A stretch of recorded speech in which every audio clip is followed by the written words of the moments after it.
परमात्मा में और मनुष्य में एक अंतर बड़ा भारी है।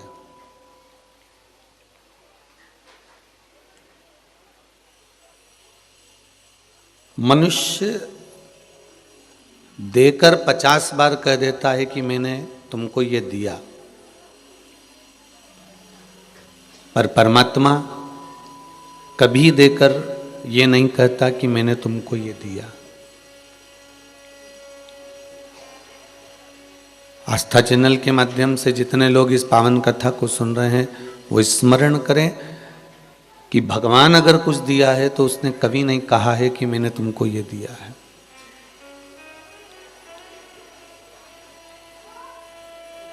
नहीं तो ये तो ब्रह्मांड भगवान का है और इसमें हम रह रहे हैं केवल एक भजन रूपी किराए को देकर हम इस संसार सागर में रह रहे हैं। श्वास गिन गिन के तुझको मिलत है, ये लुटाने के काबिल नहीं है। ध्यान हरि का हृदय से न भूलो, ये भुलाने के काबिल नहीं है। एक एक क्षण, एक एक पल, एक एक घड़ी हम जो भगवान को दिए हैं, हमारे परमात्मा को हमने जो समर्पित करा है, उसका फल हमें भगवान देता है। गीता जी में अगर मेरे मालिक ने, मेरे सरकार ने, मेरे कन्हैया ने, मेरे ठाकुर ने, मेरे गोपाला ने, मेरे द्वारकाधीश ने, मेरे श्री जी बाबा ने कहा है कि तू 2 कदम चलकर मेरे दरवाजे पर आ, मैं तेरे दरवाजे पर खड़ा मिल जाऊंगा। तू मेरे लिए खर्च कर कर देख, मैं तेरे लिए कुबेर का भंडार खोल दूंगा। तू मेरा भजन कर कर देख, सारे संसार में तेरा भजन चालू करवा दूंगा। ये मेरी भगवान कृष्ण गीता में कह रहे हैं।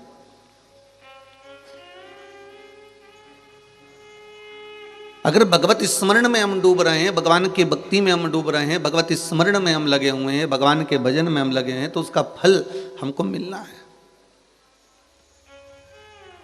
अगर अन्न का एक दाना कहीं पर गिर गया है ना भाई, वहां पर कोई पानी भी मत दो, वहां पर आप कुछ भी मत डालिए, तो भी वो अन्न का दाना एक ना एक दिन उग ही जाएगा। एक गेहूं का दाना अगर कहीं पर गिर गया है, एक ज्वार का दाना कहीं गिर गया है, एक मक्का का दाना कहीं गिर गया है, कोई बाजरे का दाना गिर गया है, कोई चीज़ आप खा रहे थे वो नीचे गिर गई है, कोई राई, सरसों या काली तिल आदि जो भी पदार्थ हैं, वो अगर कोई वस्तु, कोई सामग्री, कोई अनाज कहीं पर गिर गया है ना, तो उस पर ना तो तुम पानी दो, ना खाद दो, ना तुम उसमें कुछ मिट्टी दो, फिर भी आज नहीं तो कल, कल नहीं तो परसों, परसों नहीं तो कभी ना कभी 6 महीने में, 8 महीने में, 4 महीने में, 3 महीने में, 2 महीने में कभी ना कभी उसमें अंकुरता आ ही जाएगी। वो प्रकट हो जाएगा, वो जन्म ले लेगा।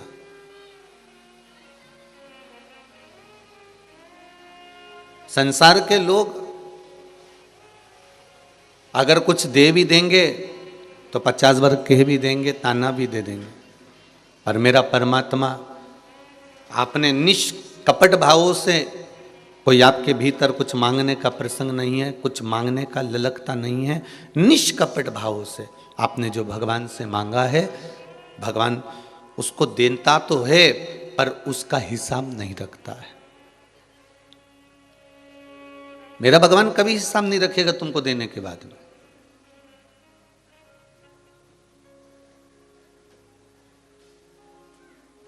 वो कहे ना, जितना जिसके भाग्य में होता,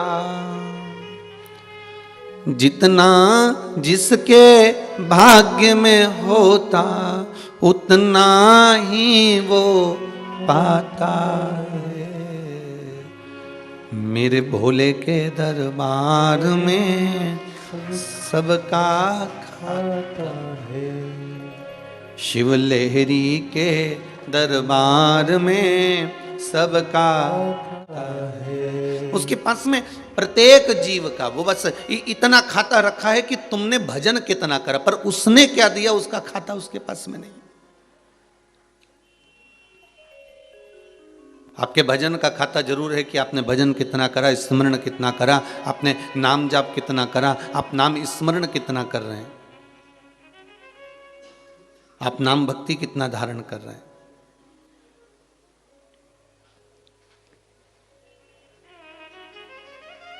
पर उसने अपने पास में जो खुद ने दिया है उसका हिसाब नहीं रखा है, पर उसने एक हिसाब रखा है कि तुमने शंकर के ऊपर एक लोटा पानी कितना चढ़ाया, आपने शिव जी पर बेलपत्र कितनी चढ़ाई, आपने शंकर भगवान पर एक अक्षत भी चढ़ाया है, चंदन भी लगाया है, तो उसका हिसाब उसके पास में है।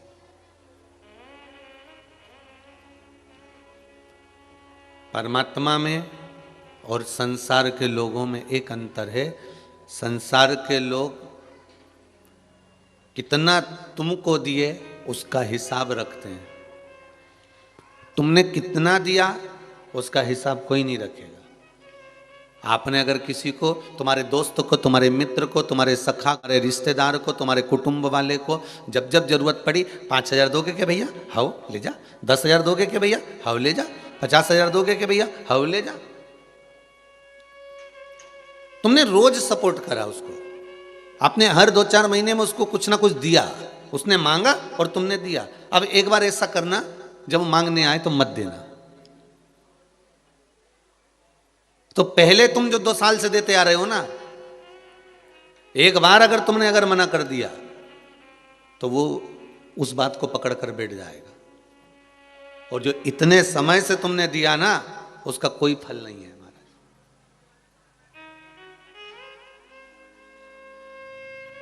ये संसार के लोग हैं, और मेरे परमात्मा की यहां थोड़ा उल्टी रीति है।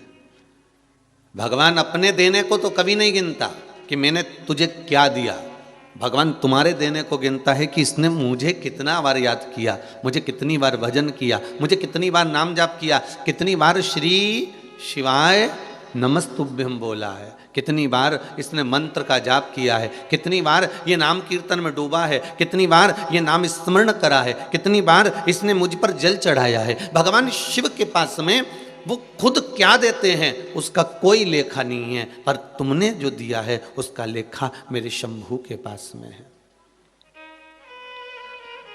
मेरे शंकर के पास में है। इसलिए कहते हैं एक शंकर कैलाश में है और एक शंकर मेरे विश्वास में है, एक शिव मेरे विश्वास में। एक शंकर कैलाश में, रामचरितमानस में तुलसी बाबा ने लिख दिया है शंकर विश्वास रूपिणो, मतलब विश्वास रूपी शिव है तो दुनिया का ऐसा कोई काम नहीं जो नहीं होगा, अगर विश्वास है तो। एक किसी बहन ने पत्र लिखा है,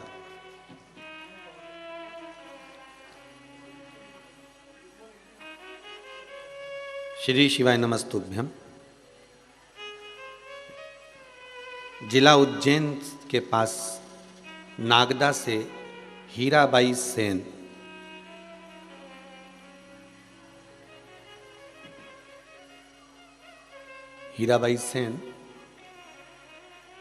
पत्र लिखी है।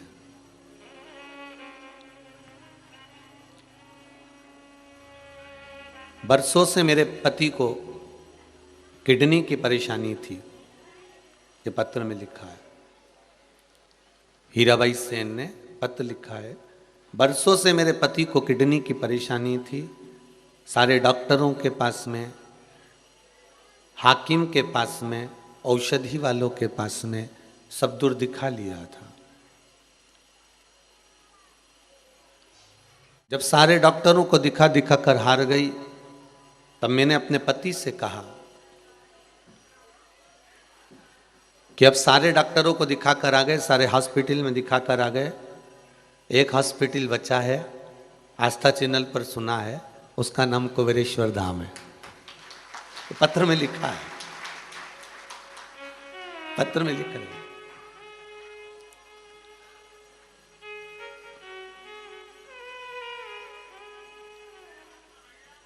कितना सुंदर भाव लिखा है कि किसी को लगे कि हो सकता है कोई पत्र गुरु जी खुद लिख दिया हो या कुछ पत्र में और कुछ लिखा हो। मैं तो कहूँगा एक बच्चा भी कोई खड़े होकर इस पत्र को पढ़ सकता है। कितना सुंदर भाव इसमें इस हीराबाई सेन ने लिखा है। मैं निवेदन करूं, बालक आप आओ जरा इस पत्र को पढ़ना, देना माइक बच्चे को, ये पत्र उसको वहां दे दीजिए।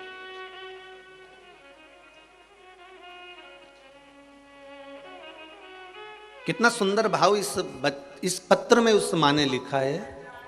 शुरू से पढ़ना। श्री शिवाय नमस्तुभ्यम। गुरुदेव के चरणों में सत सत नमन।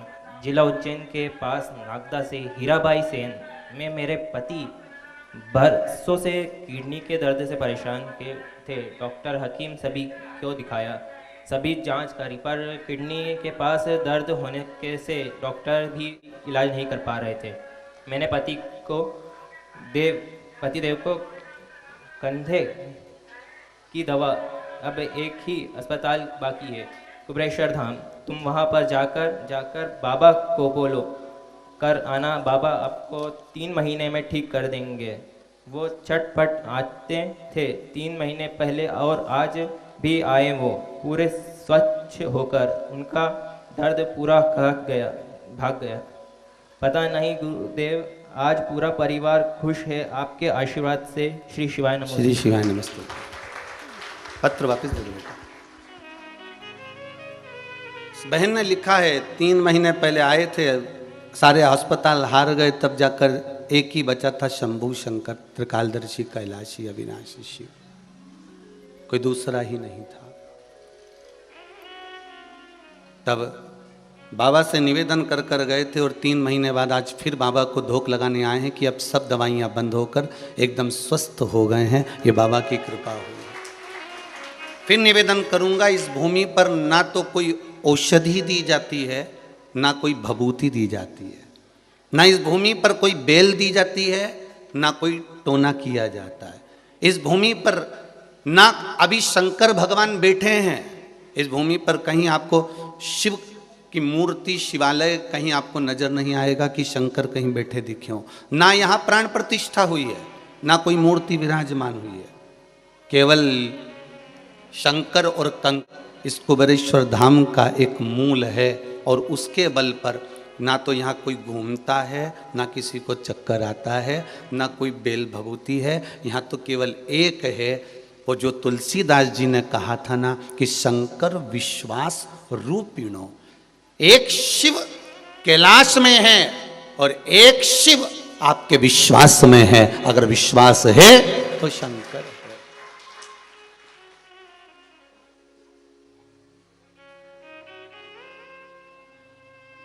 यहां कंकर शंकर है। आप जिस जगह पर बैठकर, जिस जगह आपको मिल जाए वहां आनंद पाते हुए, घूमते हुए, स्मरण करते हुए। हाँ, अभी कोरोना महामारी चल रही है, यहाँ आने की जरूरत नहीं है। जब कोरोना महामारी समाप्त हो जाए तब आप भले बाबा के दर्शन के लिए, आप कंकर शंकर से मिलने के लिए आओ, पर विश्वास लेकर आना। जैसे ये माँ ने लिख दिया कि सब बरसों से लिखा है, बरसों से मैं तकलीफ में, मेरा पति बरसों से, और शिव कृपा होती ही ऐसी। महाराज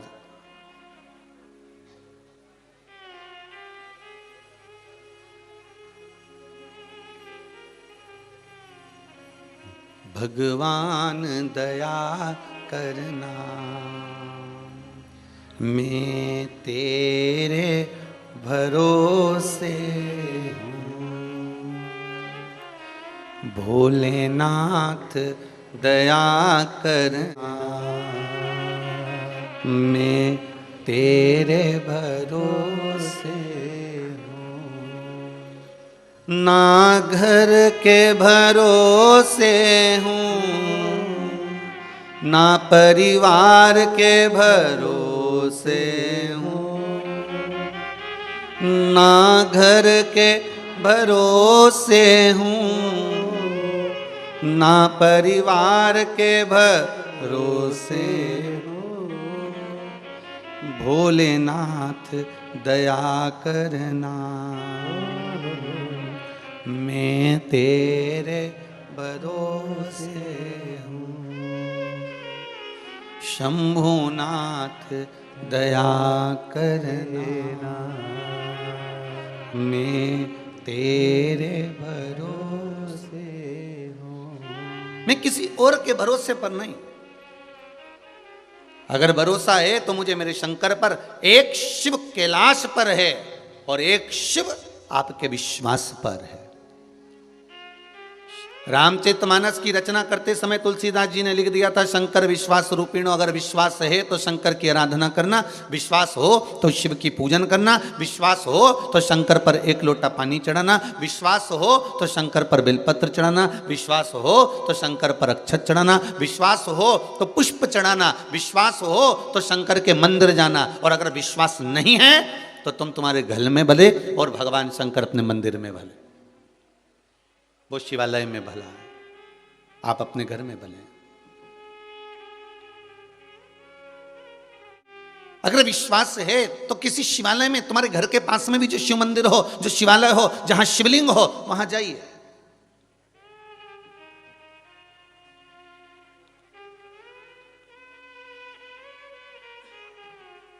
और अगर विश्वास नहीं तो कहीं मत जाइए। मानो तो मैं गंगा मां हूं, ना मानो तो बहता पानी। किसी कुंड में, किसी सरोवर में, किसी तालाब में, किसी नदी में, किसी पवित्र सरोवर में अगर आप स्नान कर रहे हैं, आपने पहले ही सोच लिया कि ये तो पानी है, और आपने अगर सोच लिया कि ये महारानी है, भगवान का स्वरूप है, चरणामृत मिला है, पंचामृत मिला है, इस जल को साधारण मत समझो।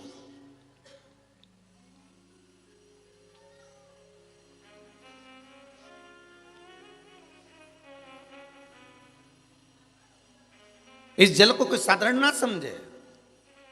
जिस कुंड में, जिस नदी में, जिस तालाब में, जिस सरोवर में आप स्नान कर रहे हो, जिन कुंडों में आप जाते हो, जिन तीर्थों में जाकर आप नदियों में, पवित्र नदियों में स्नान करते हो, सरोवरों में स्नान करते हो, बावड़ियों में स्नान करते हो, कूप और कुंड में स्नान करते हो, ये कोई साधारण नहीं हो सकता।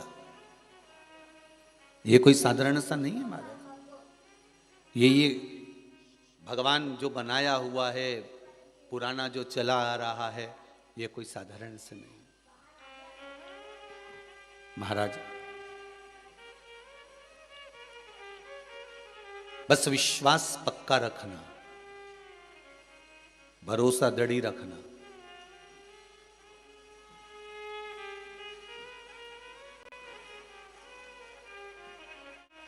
ना मैं घर के भरोसे हूँ, ना परिवार के भरोसे हूँ,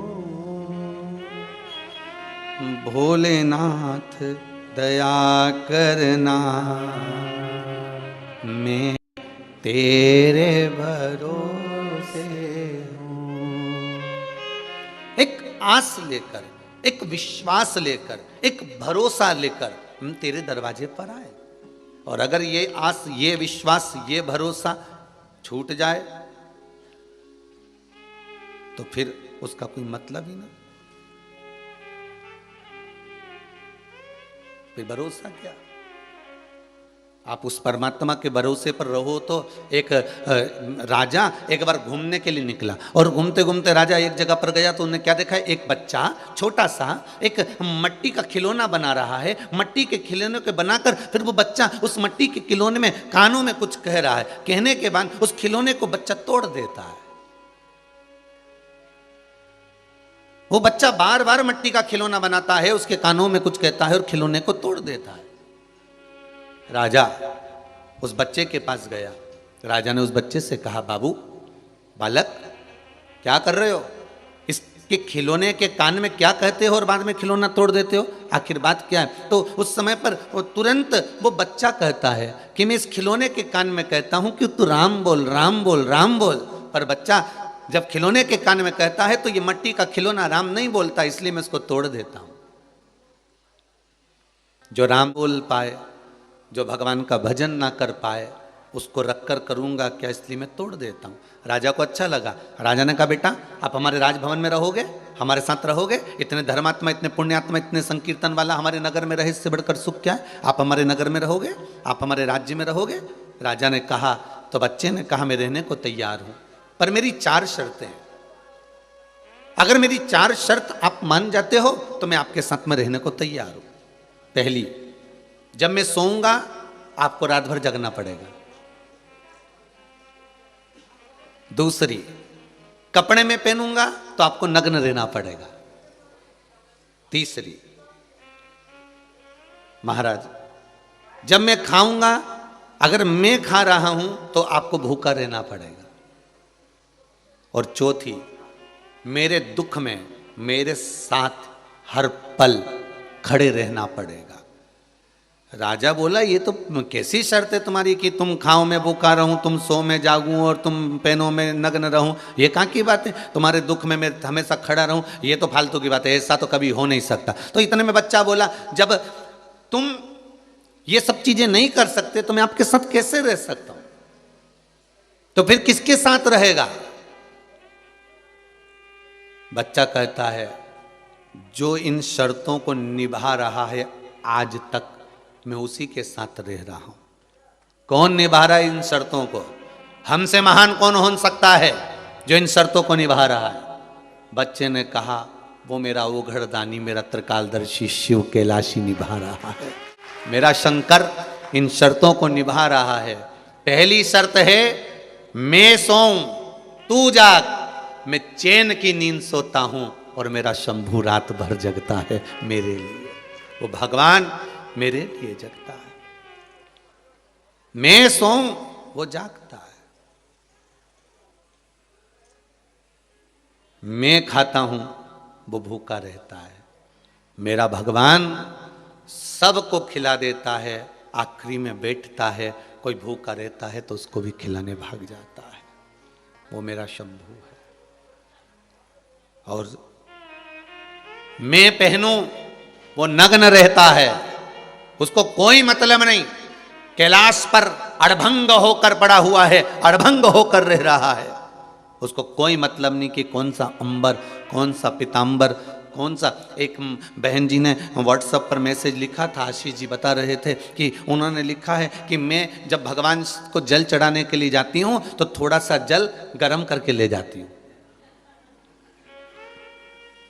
तो मेरा पति और मेरा पुत्र दोनों मुझ पर बहुत हंसते हैं। पति कहता है जो कैलाश पर रहता है, जो अमरनाथ की गुफा में रहता है, जो इतनी ठंडी जगह पर रहता है, जो केदारनाथ में रहता है, जो इतना ठंडे में रहता है, और उसको तो कुनकुना जल चढ़ाती है। मेरा पति भी हंसता है, मेरा बेटा भी मुझ पर हंसता है। गुरुजी से पूछना कि मैं ठंडा जल चढ़ाऊं कि कुनकुना चढ़ाऊं।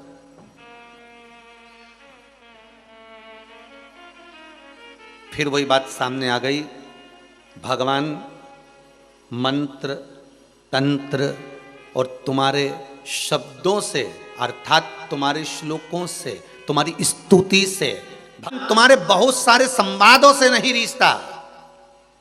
मेरा शंभू अगर रिश्ता है तो तुम्हारे इसी भोलेपन से रिश्ता है। मेरा शंकर रिश्ता ही भोलेपन से।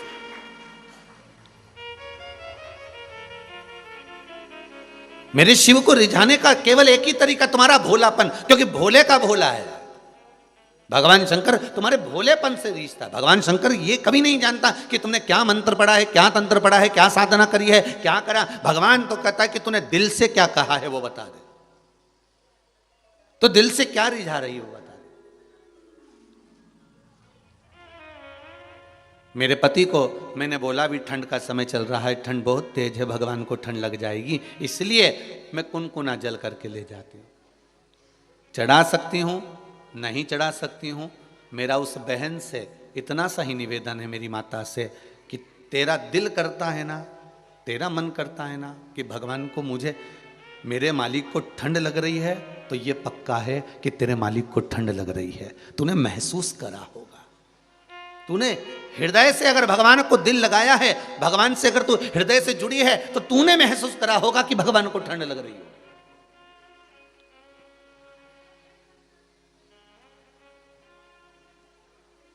ये तूने महसूस करा है। नहीं तो कई घर में तो आज भी लड्डू गोपाल बैठे हुए हैं, कई घरों में लड्डू गोपाल बैठे हुए हैं, और कई घर में लड्डू गोपाल बैठे हुए हैं, और कई लोग वो लड्डू गोपाल को भी इस ठंड में फूल चढ़ा दे रहे हैं। अब अंदाजा लगाना जरा। और अगर कहीं का परम भगवदीय वैष्णव हो, ठाकुर जी का कृपा पात्र कहीं का जीव हो, तो भगवान को अगर फूल भी रखता है तो थोड़ा दूर रखता है, उसको सी भेट जाएगी, उसको ठंड लग जाएगी। अगर भाव हो, उसने तो केवल भगवान माना है, उसने तो केवल भगवान को भगवान मान लिया कि फूल चढ़ाना है, सबको चढ़ाना मतलब चढ़ाना है। अब कईयों के मन में भाव, तो उसने ठंडा फूल, गीला फूल, पानी का फूल जिसपे पानी पड़ा हुआ था, ठंड थी, और भगवान को ले जाकर रख दिया। अब ऊपर से अब तुम कहते हो कि मेरा गोपाला है, मेरा ठाकुर है, मेरा लाडला है, मैंने उसको स्वेटर पहनाया है, मैंने उसको कपड़े पहनाए हैं, तो फिर पुष्प भी तो दूर होना चाहिए, ठंडी वस्तु भी तो दूर होना चाहिए। मेरे भगवान के साथ में दिखावा मत करो, बस भगवान ये कहता है, मेरा ठाकुर कहता है, मेरा भोलेनाथ कहता है, मुझे दिखावा प्रिय नहीं है। आप दिल से तो रिझाओ। उसको कौन ने कहा कि तू कुनकुना पानी चढ़ा के आ? उसको कौन ने कहा कि तू गर्म पानी करके ले जा, कुनकुना पानी करके ले जा? उसके मन में आया, पति से कह दिया तुम्हें जो चढ़ाना चढ़ाओ, तो वो तो बाल्टी भर ठंडा ढोले चढ़ावे, और बेटा भी ठंडा चढ़ा, पर उसका मन नहीं माना, ना उसका दिल नहीं माना, उसका हृदय नहीं माना, तो वो ले गई। तो मेरा बहनों से निवेदन केवल इतना है, तुम्हारा मन कर रहा कि भगवान को रिझाना इस तरह से है, भगवान को रिझाना इस भाव से है। कई लोग कहते हैं क्यों गुरुजी तुम इतनी बड़ी बड़ी बात कहते हो, कहां लिखी है वो बताओ। तो ढूंढो ना शास्त्र वेद में, पुराण में।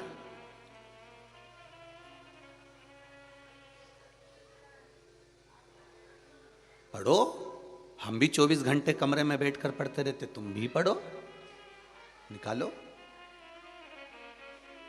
और दिल लगाओ इस परमात्मा से, दिमाग नहीं। दिमाग तुम कमाने में लगाना, तुम्हारे दिमाग को सेफ करके रखो एकदम अलमारी में, हो इसको कमाने में लगाओ, पर भगवान की भक्ति में दिल लगाओ। पर दुनिया भी उल्टी है, दिमाग भगवान की भक्ति में लगाने का प्रयास करती है, और दिल अब पूछो ही मत ही तो अच्छा है।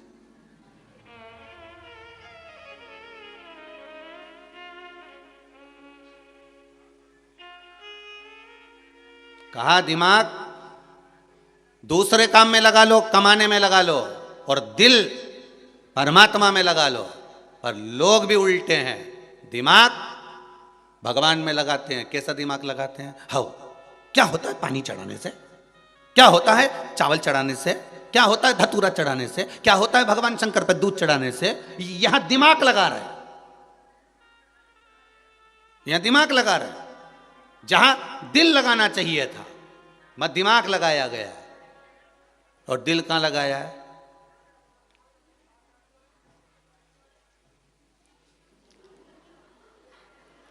अब समझ जाना बस उतनी सी। अब दिल यहां लगाना था और दिमाग वहां लगाना था कि जो इतना फैशन कर रही है ये कमाई का कितना भाग निपटाएगी, दिमाग वहां लगाना था।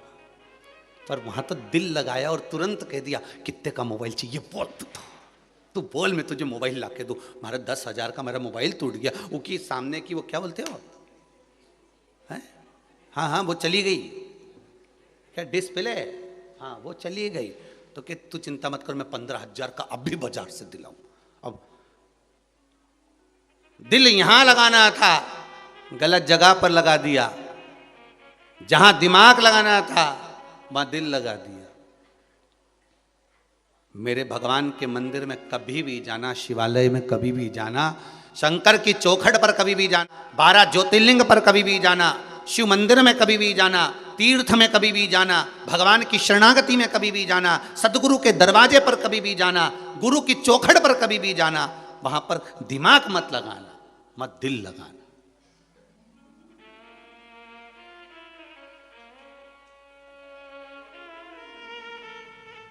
मत दिमाग लगाने की जरूरत नहीं, मत दिल लगाइए।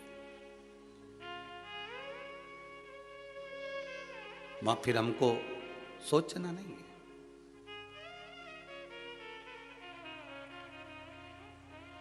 अब सौंप दिया इस जीवन का सब भार तुम्हारे हाथों में। जहाँ हृदय लग जाता है, दिल लग जाता है, फिर वहाँ दिमाग काम नहीं करता, वहाँ तो बस हृदय लगा हुआ है।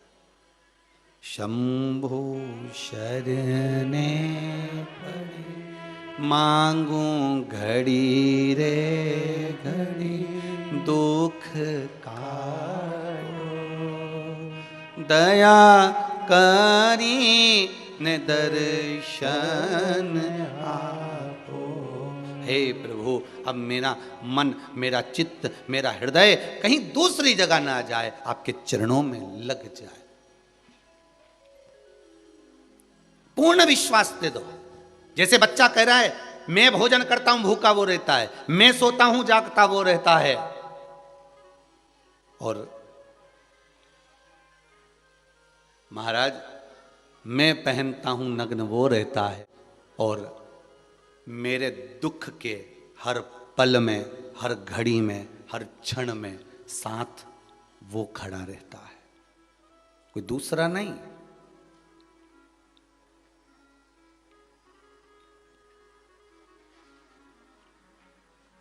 देव भी हमारे भीतर है और दानव भी हमारे भीतर है, समझ गए? भगवान भी हमारे भीतर है और राक्षस भी हमारे भीतर है।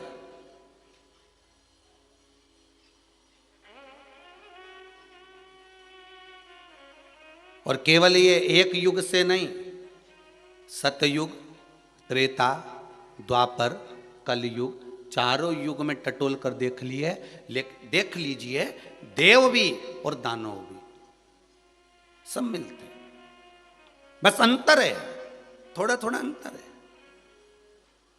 सतयुग में देवता और दानव दोनों दूर दूर रहते थे। देवता देवलोक में, दानव असुर लोक में रहते थे। सुनिए ना कथा। सतयुग में, त्रेता युग में देवता और दानव दोनों एक ही जगह पर रहते थे। त्रेता में कौन थे? राम जी। तो राम जी से समझ लो देवता भी पृथ्वी पर थे तो राक्षस भी पृथ्वी पर थे। रावण वो भी पृथ्वी पर था। सतयुग में देवता और दानव अलग अलग थे। त्रेता में देवता और दानव एक ही जगह पर आ गए, एक ही लोक में आ गए। द्वापर में देवता और दानव परिवार के अंदर आ गए, कौरव और पांडव,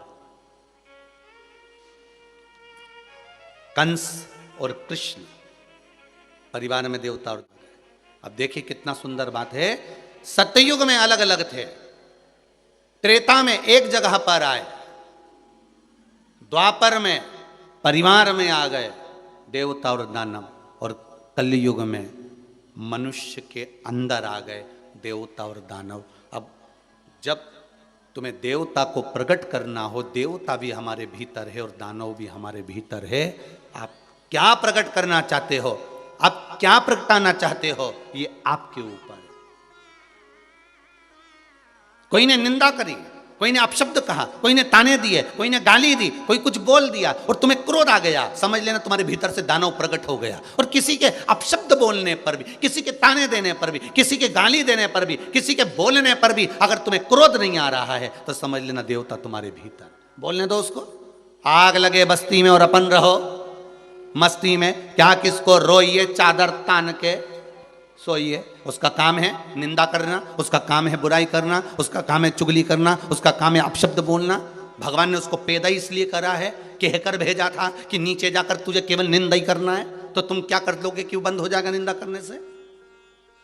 जब भगवान ने नारियल दे के भेजा है नीचे उसको कि तुझे नीचे जाकर केवल निंदा करना है, बुराई करना है, चुगली करना है, अपशब्द बोलना है, तो तुम उसको कैसे रोक सकते हो? क्योंकि उसकी तो परीक्षा हो गई, शादी पक्की हो गई कि नीचे जाके चुगली के साथ उसका ब्याह हुआ है, निंदा के साथ उसका फेरा हुआ है, तो कैसे रोक सकते हो? कोई नहीं। तो हम अपने भीतर दानव क्यों प्रकट करें? हम अपने भीतर राक्षस क्यों प्रकट करें? हम अपने भीतर देव ही तो प्रकट करें। शंभु शरणे पड़ी, मांगू घड़ी रे घड़ी, दुख काटो, दया करी ने दर्शन आपो। हे भगवान, बस इतनी कृपा करना कि मेरे भीतर के जो ताप हैं उसको हर लेना। किसी कुंड में, किसी सरोवर में, किसी तालाब में, किसी नदी में, पवित्र नदी में स्नान करने जाओ तो पहले, सबसे पहले एक चीज धारण करना, विश्वास। मानो तो मैं गंगा मां हूं, ना मानो तो बहता पानी। शिव कैलाश में है और दूसरा शिव मेरे विश्वास में है। आपके भीतर विश्वास अगर दृढ़ है, पक्का है, तो शिव तुम्हारे सम्मुख में है, शंकर तुम्हारे सामने है। एक बेटी ने एक पत्र लिखा है, अच्छा पत्र है।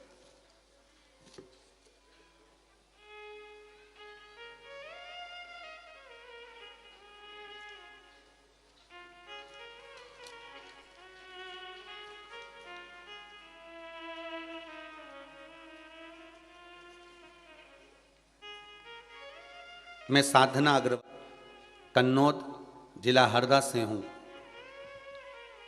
श्री शिवाय नमस्तुभ्यम।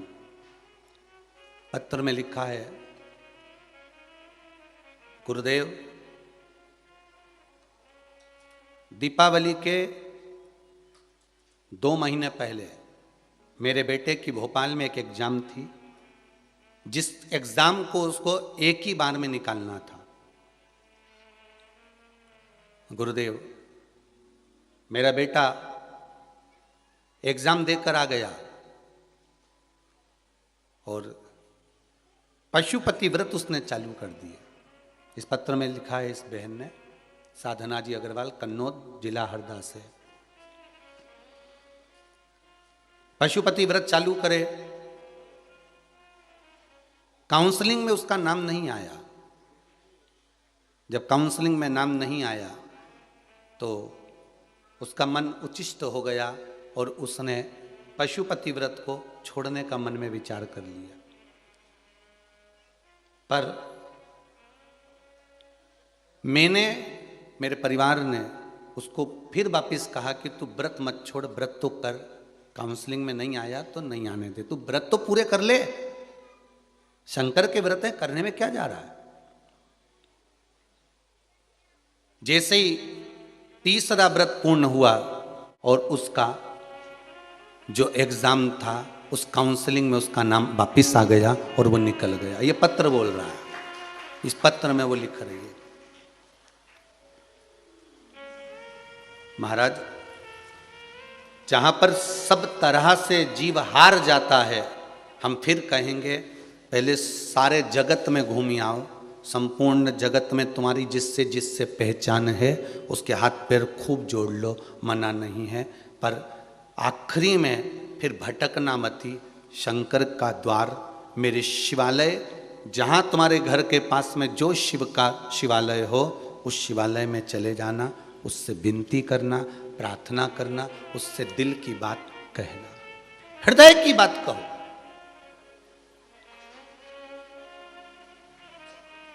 हम ये भी नहीं कहेंगे कि आप कुबेरेश्वर धाम आओ,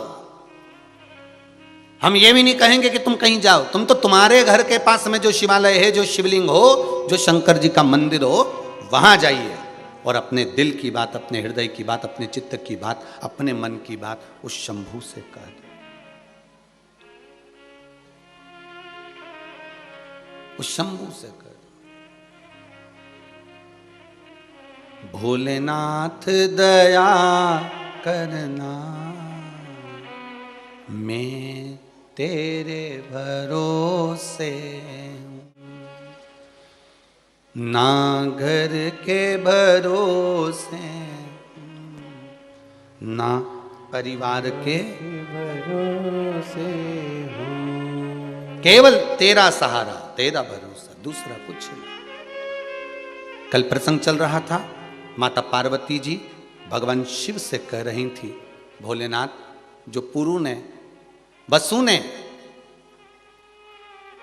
तप साधना करी है, और वसु ब्रह्मा जी द्वारा जो प्रकटा हुआ है वो वसु एक यज्ञ कर रहा है, और उस यज्ञ में 33 कोटि देवताओं को आमंत्रित करा गया। 33 कोटि देवता उस यज्ञ में आए हुए हैं, और उस यज्ञ में सब जा रहे हैं, हमको भी जाना चाहिए। शंकर भगवान ने कहा बिल्कुल, अगर यज्ञ है, अनुष्ठान है, तो हम क्यों ना जाएंगे, हम भी चलेंगे, मना नहीं। पर शिव जी ने फिर वही प्रसंग माता पार्वती से कहा कि जाओ, यज्ञ में, अनुष्ठान में, भजन में, पूजन में, स्मरण में तुम्हारी मर्जी पड़े जहां जाओ, पर विश्वास को रख कर जाना। अगर विश्वास नहीं है तो फिर ऐसे मंदिर जाने से, देवालय जाने से, पूजन करने से कोई फायदा नहीं। कई लोगों के मन में आता है अब व्रत कर तो लिया है, अब देखेंगे भगवान कर देगा तो ठीक है। तो कोई ने डंडा मारा था कि व्रत करो? किसी और वाला महाराज कहने गया था तुम्हारे घर पे पीले चावल देने के लिए कि नहीं, तुम्हें तो ये करना ही पड़ेगा। कभी व्यासपीठ से ऐसा बोला कि तुम्हें करना ही पड़ेगा। शिवरात्रि पे जो सावन के महीने में शिवरात्रि पर शिव जी का अभिषेक करवाया तो तुमसे ये कहा था कि तुम्हें करना ही पड़ेगा, ये बोला था क्या? नहीं, यहां से बोल दिया तुम्हारी मर्जी हो तो करो, तुम्हारी मर्जी हो तो मत करो। क्या किसको रोइए चादर तान के सोइए। तुम्हारा मन करे तो शंकर जी का मंदिर जाओ, नहीं तो मक्का की रोटी खाओ। कौन के तुमसे कि जाओ? कौन कह रहा तुम तो बढ़िया घी में मिड़ मिड़ के निपटाओ। मक्का की रोटी ने गुड़ ने जोरदार मसल मसल के न।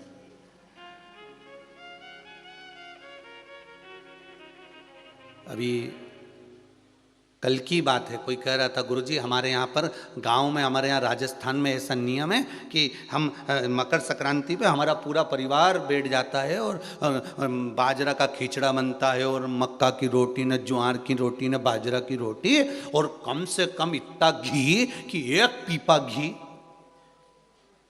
पूरा वो रोटी में और वो खिचड़ा में खाना चाहिए, और गुड़। हमने कहा कहाँ से हो? तो क्या बीकानेर के पास से। हमने कहा बहुत बढ़िया, खूब जोरदार 1 पीपा घी। हमने कहा ये नियम किसने बनाया कि मक्का की रोटी के साथ में घी और गुड़ और सब खाना जरूरी है, खाओ। नियम बनाने वाले ने ये बनाया था कि संक्रांति पे जैसे घी की धार चल से भजन गाना जरूरी है, पर लोगों ने सुन लिया कि घी खाना जरूरी है। वो था भजन गाना जरूरी है।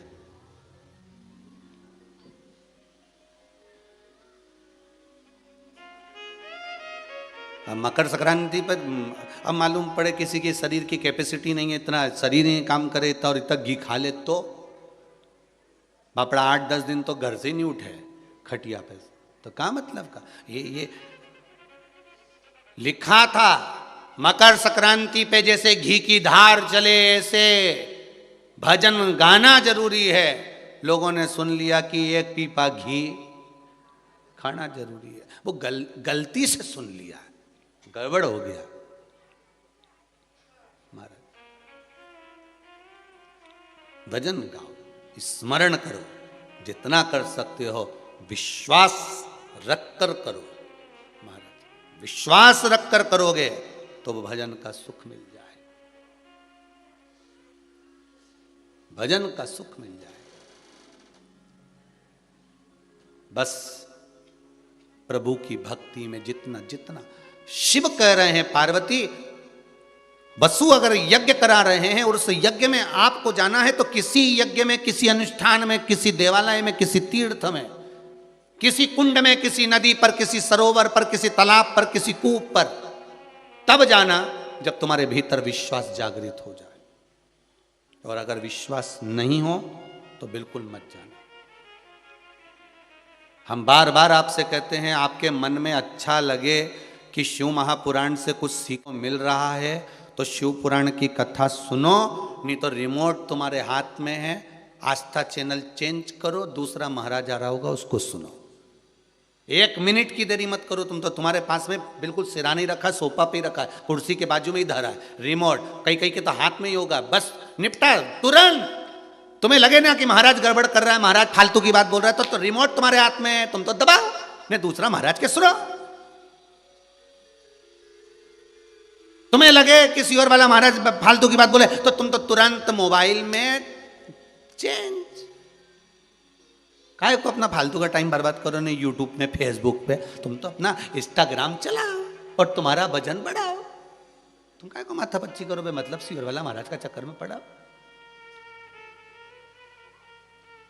पर विश्वास हो तो जैसे इन पत्रों में लिखा, विश्वास की गाथा इन पत्रों में जगह जगह इन पत्रों में वर्णन करी है, विश्वास की गाथा वर्णन करी है। महाराज देखो कितना सुंदर बात लिखा है। मेरे पति का 18 वर्ष से मिर्ची और मसाले का कोर्ट में केस चल रहा था। मेरी बहन जिसका नाम क्षमा की खबर आई, अब हम तो क्षमा को भी नहीं पहचानते रही, क्षमा की खबर आई कि 10 तारीख से कथा आएगी टीवी पे, आस्था चैनल पर सुनना।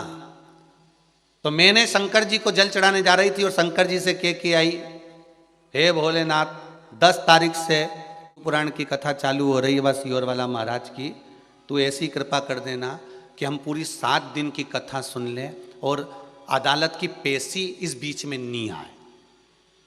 ये पत्र में रखा है, पत्र यहीं रहेंगे, तुम बाद में खूब खुश होके पढ़ लीजो। 10 तारीख से 16 तारीख तक जब कथा चले तो इसके बीच में कोई पेशी नहीं पड़ना चाहिए अदालत की, बस भगवान ऐसी कृपा कर देना। अब क्या क्यों गुरुजी, पत्र में लिखा है बस 10 तारीख को ही पेशी आ गई और 2 दिन से दिया लगा रही थी भोलेनाथ जी के कि 10 तारीख से कथा चालू हो रही है, बीच में पेशी नहीं पड़ना चाहिए, पूरी कथा सुन ले हम दोनों मिलके, बस ऐसी कृपा करना। और वो 10 तारीख को ही पेशी आ गई गुरुजी। बस बात इतनी सी है, सालों से चलने वाला केस 10 तारीख को पेशी आई और मेरे पक्ष में निर्णय आ गया। ये लो, बाबा ने कहा कथा सुनना है तो टेंशन मुक्त होकर सुन।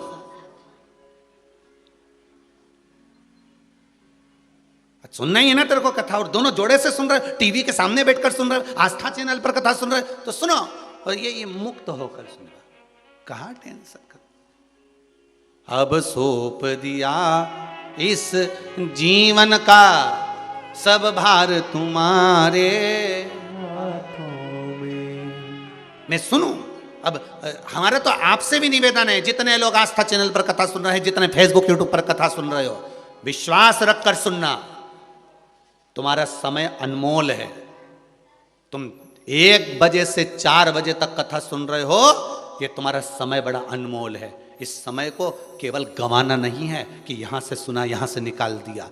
बाबा पर विश्वास रखकर सुनना कि मैं भी शंकर की कथा सुन रहा हूं, मेरा भी ये मन में विश्वास है। 3 महीने की मैंने सुनी है कि बाकी कथा सुन लो तो 3 महीने में पूरा करता है।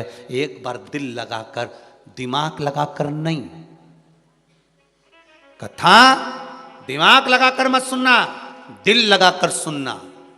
फिर मेरा बाबा भी कह देगा इतने दिन से सुन रहा था पर दिल नहीं लगा पाया था, अब लगाई है इसलिए जा, 3 महीने कभी इंतजार नहीं करूंगा। ये दे वो कृपा करता है। कथा में दिमाग नहीं लगाना हमें, भगवान के दरवाजे पर दिमाग नहीं लगाना हमें, माता पिता के चरणों में हमें दिमाग नहीं लगाना, अपने सदगुरु के चरणों में जाकर दिमाग नहीं लगाना हमें अपने गुरु के पास जाकर कोई दिमाग नहीं लगाना कि गुरुजी के सामने कहे कि गुरुजी मैं ये बता सकता हूं, मैं ये कर सकता हूं, मैं तुम्हें ये बता सकता हूं। गुरु के सामने जाकर दिमाग लगाने की जरूरत नहीं, भगवान के सामने जाके दिमाग लगाने की जरूरत नहीं। भगवान के सामने, गुरु के सामने, माता पिता के चरणों में, भगवान की कथा में दिमाग नहीं लगाना, हमको दिल लगाना है। दिल लगाओ। कोई तुमसे कहे कब तक कथा सुनोगे, कहना बस लगा है ये दिल, हृदय मन लगा। बाल्टी कुएं में डाल दी है, खींचने की देरी है।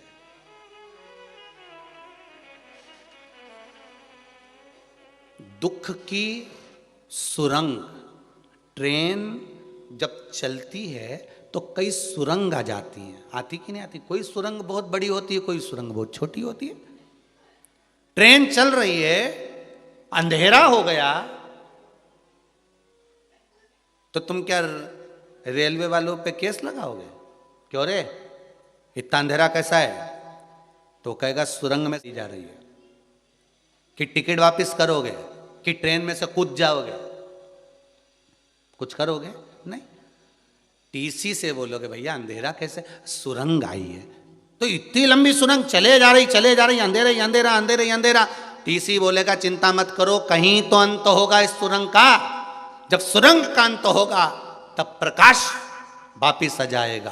कोई सुरंग छोटी होती है, कोई सुरंग बड़ी होती है, ट्रेन चलती जाती है। जब सुरंग का अंत होता है वापिस उजाला, वापिस प्रकाश हो जाता है। उसी तरह कोई दुख बहुत बड़ी सुरंग की तरह होता है, कोई दुख बहुत छोटा सा होता है जिसमें से हमको निकलना है। अगर दुख बड़ा है चिंता मत करना, दुख छोटा है चिंता मत करना। ट्रेन चलती रहना चाहिए, तुम अपना कर्म करते चले जाओ, भजन करते चले जाओ, प्रकाश आगे चलकर मिल ही जाएगा, उजाला प्राप्त हो ही जाएगा। बस सुरंग थोड़ी बड़ी है, दुख थोड़ा बड़ा है, तकलीफ थोड़ी बड़ी है, कष्ट थोड़ा बड़ा है, पर चिंता मत करना। कर्म प्रधान है, कर्म करो, भजन करो, कीर्तन करो, मंत्र जाप करो और भगवान पर भरोसा रखकर जो व्यापार कर रहे हो, जो दुकान कर रहे हो, जो सर्विस कर रहे हो, जो नौकरी कर रहे हो, उसमें लगे रहो और उस पर छोड़कर चलो, उजाला आएगा। सुरंग का अंत भी एक दिन होता है, सुरंग का अंत भी एक दिन होगा, प्रकाश दिखेगा और तुम आगे बढ़ोगे।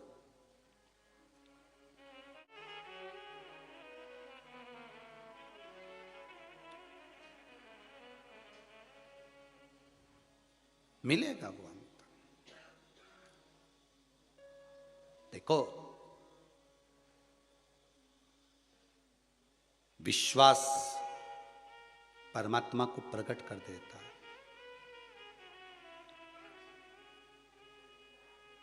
गुरु और भगवान, मेरा भोलेनाथ, मेरा ठाकुर, मेरा राम, मेरा कृष्ण,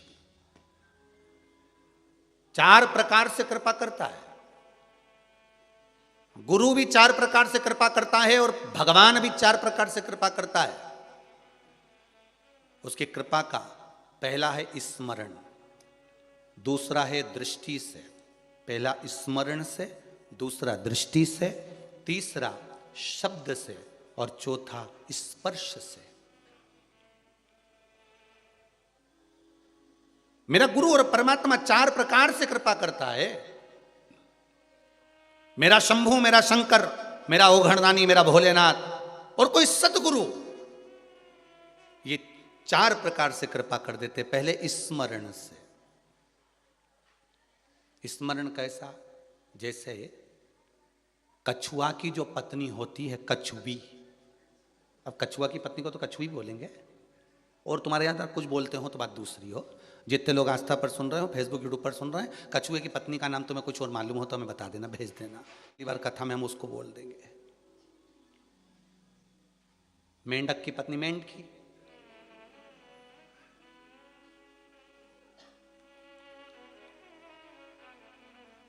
मैं बोलते ना डॉक्टर की पत्नी डॉक्टरनी,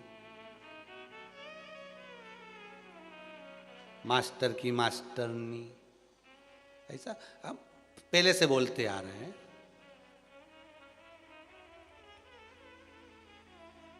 तो कछुआ की बोलो तो कछुई, ठीक है।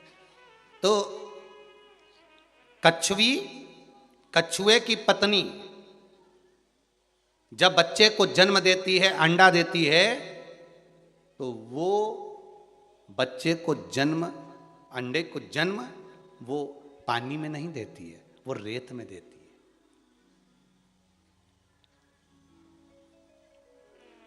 और कछुई कहाँ रहती है? पानी के अंदर। उसका अंडा कहाँ पर है? रेत पर। एक बार अंडे को जन्म देने के बाद कछवी उससे मिलने के लिए कभी नहीं जाती है, पानी के अंदर ही रहती है। बस उस अंडे को जो जन्म दिया है ना, उसका स्मरण करती रहती है, और स्मरण करते करते उसके स्मरण से अंडा पक जाता है और उसका बच्चा हो जाता है। कछवी, गुरु और परमात्मा, गुरु और शंकर, मेरा ओघड़दानी, मेरा त्रिकालदर्शी, मेरा कैलाशी, मेरा शंभु, मेरा ओघड़नाथ, मेरा भूतेश्वर, मेरा ओमकारेश्वर, मेरा महाकालेश्वर, मेरा ममलेश्वर, मेरा भीमाशंकर, मेरा मल्लिकार्जुन, मेरा कैलाशी, मेरा काशी विश्वनाथ, मेरा कुबेर भंडारी, चार तरह से कृपा करता है। पहला स्मरण, आप गुरु का और शंकर का, भगवान का अगर स्मरण कर रहे हो तो भी तुम्हारा कल्याण निश्चित है कि तुम तर जाओगे, तुम्हारा काम हो जाएगा। टीवी पर कथा सुन रहे हो, आस्था चैनल पर सुन रहे हो, मोबाइल पर सुन रहे हो, मतलब तुम्हारा चित्त, तुम्हारा मन, तुम्हारी वृत्ति उस कछुए की तरह है जिसका मन उस अंडे में लगा हुआ है। तो अंडा पक गया, उसका बच्चा हो गया, वो मिलने नहीं भी गया तो भी हो गया। कई लोग आस्था चैनल पर कथा सुनते हैं और लिखकर भेजते हैं हमारा ये काम हो गया, मतलब तुम्हारा स्मरण पक्का था, इसलिए वो अंडा पक गया, फल तुम्हें प्राप्त हो गया। दूसरा, दृष्टि से मेरा भगवान तार देता है, दृष्टि से। मछली अपने बच्चे को जन्म पानी के अंदर देती है। काय के अंदर देती है? पानी, क्योंकि बाहर आएगी तो मरीज जाएगी, तो वो तो पानी में जन्म देती है। मछली अपने बच्चे को जन्म, मछली अपने अंडे को जन्म पानी के अंदर देती है, पर मछली उस अंडे से कभी मिलती नहीं है। पानी में मछली उस अंडे पर जब जब कहीं घूम कर आती है तो दृष्टि दे देती है, अपनी दृष्टि से देखती है। मछली अपने अंडे को, मछली अपने बच्चे को अपनी दृष्टि से देखती है, जहां से भी आएगी बस दृष्टि पड़ना चाहिए। मछली दृष्टि उस अंडे पर पड़ती है और अंडा पक जाता है और उस मछली का बच्चा पैदा हो जाता है, मात्र दृष्टि से। चार प्रकार से मेरा भोलेनाथ और सद्गुरु, जिस गुरु की शरण में आप जाते हो, एक सद्गुरु और एक परमात्मा, चार प्रकार से तार देते हैं। पहला, जम के बोलिए, स्मरण। दूसरा, दृष्टि। मछली अपने बच्चे को जन्म देती है, उससे कभी मिलती नहीं है, केवल उस पर दृष्टि रखती है। उस दृष्टि का बल इतना प्रबल होता है कि बच्चा पक जाता है और पैदा हो जाता है। सद्गुरु और परमात्मा भी ऐसे ही कहता है, गुरु के सामने जाओ, कुछ मत मांगो, परमात्मा के सामने जाओ, कुछ मत मांगो, केवल उसकी दृष्टि ही पड़ गई तो हमारा कल्याण हो गया। बहुत है उतना, दृष्टि से ही तार दिया उसने, दृष्टि से ही तार दिया। एक बार बस केवल देखा, एक बार दृष्टि दी और तर गया। वो दृष्टि से भी तार देता है महाराज। तीसरा है शब्द, तीसरा है शब्द।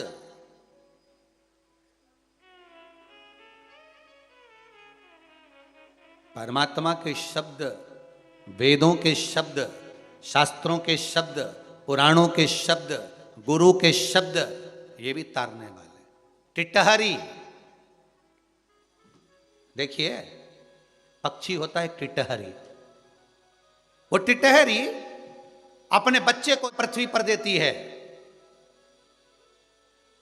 अपने बच्चे को, अपने अंडे को जन्म पृथ्वी पर देती है, और वो टिटहरी उस बच्चे से मिलने नहीं आती है, केवल आकाश में उड़ती है और चिल्लाना चालू कर देती है टिटहरी। उसके शब्द उस अंडे पर पड़ते हैं और बच्चा जन्म लेता है। ध्यान देना, शब्द से टिटहरी अपने बच्चे को जन्म दे देती है। आकाश में उड़ रही है, बच्चे को जब उसको पकाना होता है, उस अंडे को पकाना होता है, अपने बच्चे को जन्म देना होता है, टिटहरी चिल्लाने चालू कर देती है। आपने भी देखा होगा टिटहरी कई बार बगीचे में, कहीं बाग बगीचे में चिल्लाती जाती अपने बच्चे को, अपने उस अंडे को पका रही है, अपने बच्चे को जन्म दे रही है, अपने शब्द से अपने बच्चे को जन्म देने का प्रयास कर रही है। वो टिटहरी है। गुरु के शब्द, गुरु की वाणी, शंकर के शब्द, मेरे परमात्मा की वाणी, मेरे वेद और पुराण की वाणी, मेरे शास्त्रों की वाणी, ये पुराणों की वाणियां, गुरु की वाणियां, ये शब्द हैं। और शब्द से जैसे टिटहरी अंडे को पकाकर बच्चा प्रकट कर देती है, उसी तरह गुरु के शब्द भी आपको कुछ न कुछ प्रदान कर ही देते हैं, जीवन में सार्थकता दे देते हैं।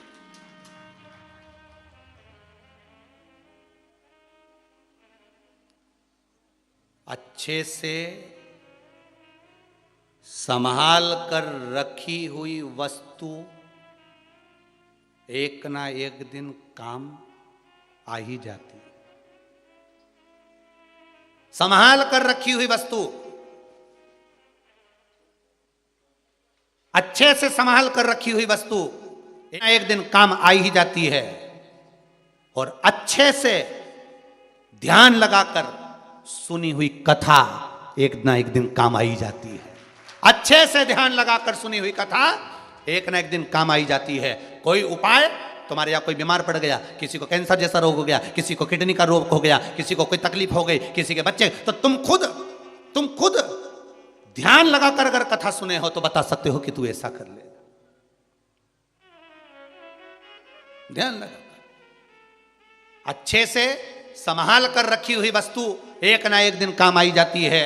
और अच्छे से ध्यान लगाकर सुनी हुई कथा, गुरु की वाणी, गुरु के शब्द, परमात्मा की वाणी कहीं ना कहीं काम आ जाती है। क्योंकि टिटहरी अपने शब्द से अपने बच्चे को जन्म दे देती है, शब्द से गुरु तार देता है, शब्द से परमात्मा तार देता है। इसलिए आपसे कहते हैं श्री शिवाय नमस्तुभ्यम। शब्द वो है जिसका नाद करने से ना जाने कितने तर जाते हैं। और महाराज चौथे नंबर पर है स्पर्श से परमात्मा और गुरु तार देता है। स्पर्श, मोरनी, मोर की पत्नी महाराज, मोरनी, या कोयल, या तोती, या चिड़िया, किसी को भी पकड़ लो, पक्षी, चिड़िया अपने बच्चे को जन्म देती है, अंडे को जन्म देती है, तो उस पर वो बैठती है, स्पर्श में रखती है। अपने शरीर के स्पर्श से, अपने पंख के स्पर्श से, अपने शरीर के स्पर्श से वो अपने बच्चे के अंडे को पका देती है और बच्चे को जन्म दे देती है। उसी तरह जब हम शंकर के शिवलिंग को स्नान कराते हैं, जल चढ़ाते हैं, पंचामृत स्नान कराते हैं, चंदन लगाते हैं, बेलपत्र चढ़ाते हैं, उनको छूते हैं, स्पर्श करते हैं, या गुरु के चरण को, माता पिता के चरण को जब हम स्पर्श करते हैं तो भी हमारा कल्याण निश्चित हो जाता है, हमारा कल्याण निश्चित है। पहला कैसे है? स्मरण। माताओं कथा में अभी कोरोना महामारी के चलते अपने अपने घर पर रहो, कथा सुनो आस्था चैनल पर, फेसबुक और यूट्यूब पर कथा का स्मरण करिए। और आगे भी जो 23 तारीख से कथा है, शिवगण शिव महापुराण की कथा, वही शायद 1 बजे से ही होना है, 1 या 2 बजे से जो भी होगी सूचना मिल जाएगी आपको, आप अगर जुड़े होंगे फेसबुक यूट्यूब पर तो घर पर बैठकर सुनो। शिव महापुराण में कहा, वर्णन करा 4 तरह से गुरु और परमात्मा तार देता। पहला स्मरण, मात्र स्मरण करिए, जहां बैठकर कर रहे हो वहीं बैठकर कर लीजिए, उसको याद करो। कितना सुंदर संवाद है। पहले तो जरा सा याद करते तो जो हिचकी आ जाती थी, आज के ज़माने में हिचकी आ जाए तो भी लोग कहते मेरी छोरी याद कर रही, मेरा छोरा याद कर रहा, पर कोई नहीं कहता कि भगवान याद कर रहा, सियोर वाला महाराज याद कर रहा, कोई नहीं कहे। बहुत दिन हो गए मैं महाकाल नहीं गई, बहुत दिन हो गए मैं काशी विश्वनाथ नहीं गई, बहुत दिन हो गए मैं उज्जैनी नहीं गई, मैंने दर्शन नहीं किया। पहला स्मरण, दूसरा दृष्टि, तीसरा शब्द और चौथा स्पर्श। ये 4 तरह से परमात्मा तार देता है। बहुत दिन हो जाता, शिव की स्मरण विश्वास रख कर किया गया भजन शिव प्राप्ति का एक केंद्र है। शिव प्राप्ति का एक केंद्र बिंदु। म्हारी विपदा रो भोलाना, ओ म्हारी विपदा रो भोलानाथ, मने थारी याद सतावे। हे शंभो त्रिकालदर्शी कैलाशी अविनाशी, हे शंकर हे त्रिकालदर्शी शिव, ऐसी कृपा जीवन में करो। महाराज माना सुरंग बहुत बड़ी है, दुख बड़ा है, पर प्रकाश की उम्मीद रखना ये पक्का है कि प्रकाश जरूर होगा, जरूर होगा। प्रकाश की उम्मीद रखिए। समस्या अगर विकट है तो मेरा कैलाशपति भी निकट है, आपसे दूर नहीं है, आपके करीब है। भाव शिव जी ने कहा, माता शंकर भगवान माता पार्वती जी से कह रहे, सुनो पार्वती, अगर विश्वास रख कर जाओगी, सुनो पार्वती, अगर विश्वास रख कर पहुंचोगी तो ये पक्का है। पार्वती अगर विश्वास रख कर पहुंचोगी तो ये पक्का है कि शिव मिलेंगे, शंकर मिलेंगे, ये पक्का है। पार्वती अगर विश्वास रख कर जाओगी तो यज्ञ अनुष्ठान कुंड बावड़ी तालाब जहां तुम जा रही हो वहां तुम्हारा विश्वास प्रबल है तो पुण्य मिलेगा, अवश्य मिलेगा। आप लोगों से भी निवेदन है, शिव महापुराण की कथा ऑनलाइन चल रही है, घर पर बैठकर सुनिए, और जिस आनंद से आप घर बैठकर कथा सुने, जिस विश्वास से आप घर बैठकर कथा सुने, मोबाइल पर, फेसबुक पर, यूट्यूब पर, आस्था चैनल पर, जिस विश्वास के साथ सुने उस विश्वास के साथ श्रवण करिए और बाबा आपकी घर बैठकर ही मनोकामना पूर्ण करेगा। वो साधारण नहीं है मेरा शिव, बस स्मरण, दृष्टि, स्पर्श, ये सब चीजों का एक आनंद है। मान आप रखो शब्द, शब्द पर भी विशेष ध्यान रखिए। फिर निवेदन करेंगे, शब्दों का बड़ा ध्यान रखिए। आज के जमाने में जरा सा ये फेसबुक पर, यूट्यूब पर ना जाने कौन कौन कौन कौन सियोर वाला महाराज का नाम लिखकर, पंडित प्रदीप मिश्रा लिखकर चैनल ओन बना लिए हैं ढेर सारे, और फेसबुक पे भी ना जाने कहाँ कहाँ का चैनल ओन बना लिया, और उसमें कहीं किताब बेचे, कहीं सामान बेचे, कहीं कुछ बेचे। तो कई सोचे कि सियोर वाला महाराज का है तो वो भी लोग जुड़ जाते हैं। अब किसी को भान तो हो ही नहीं पाता। कई लोग हमारे नाम से भी धोखाधड़ी कर रहे हैं कि भाई सियोर वाले के नाम का होगा, ये होगा, वो होगा, किताब मंगाए सो ये करें, या फिर कुछ काम कर रहे हैं, या कुछ व्यापार कर रहे हैं, कुछ व्यवसाय। तो ये शब्द गलत है।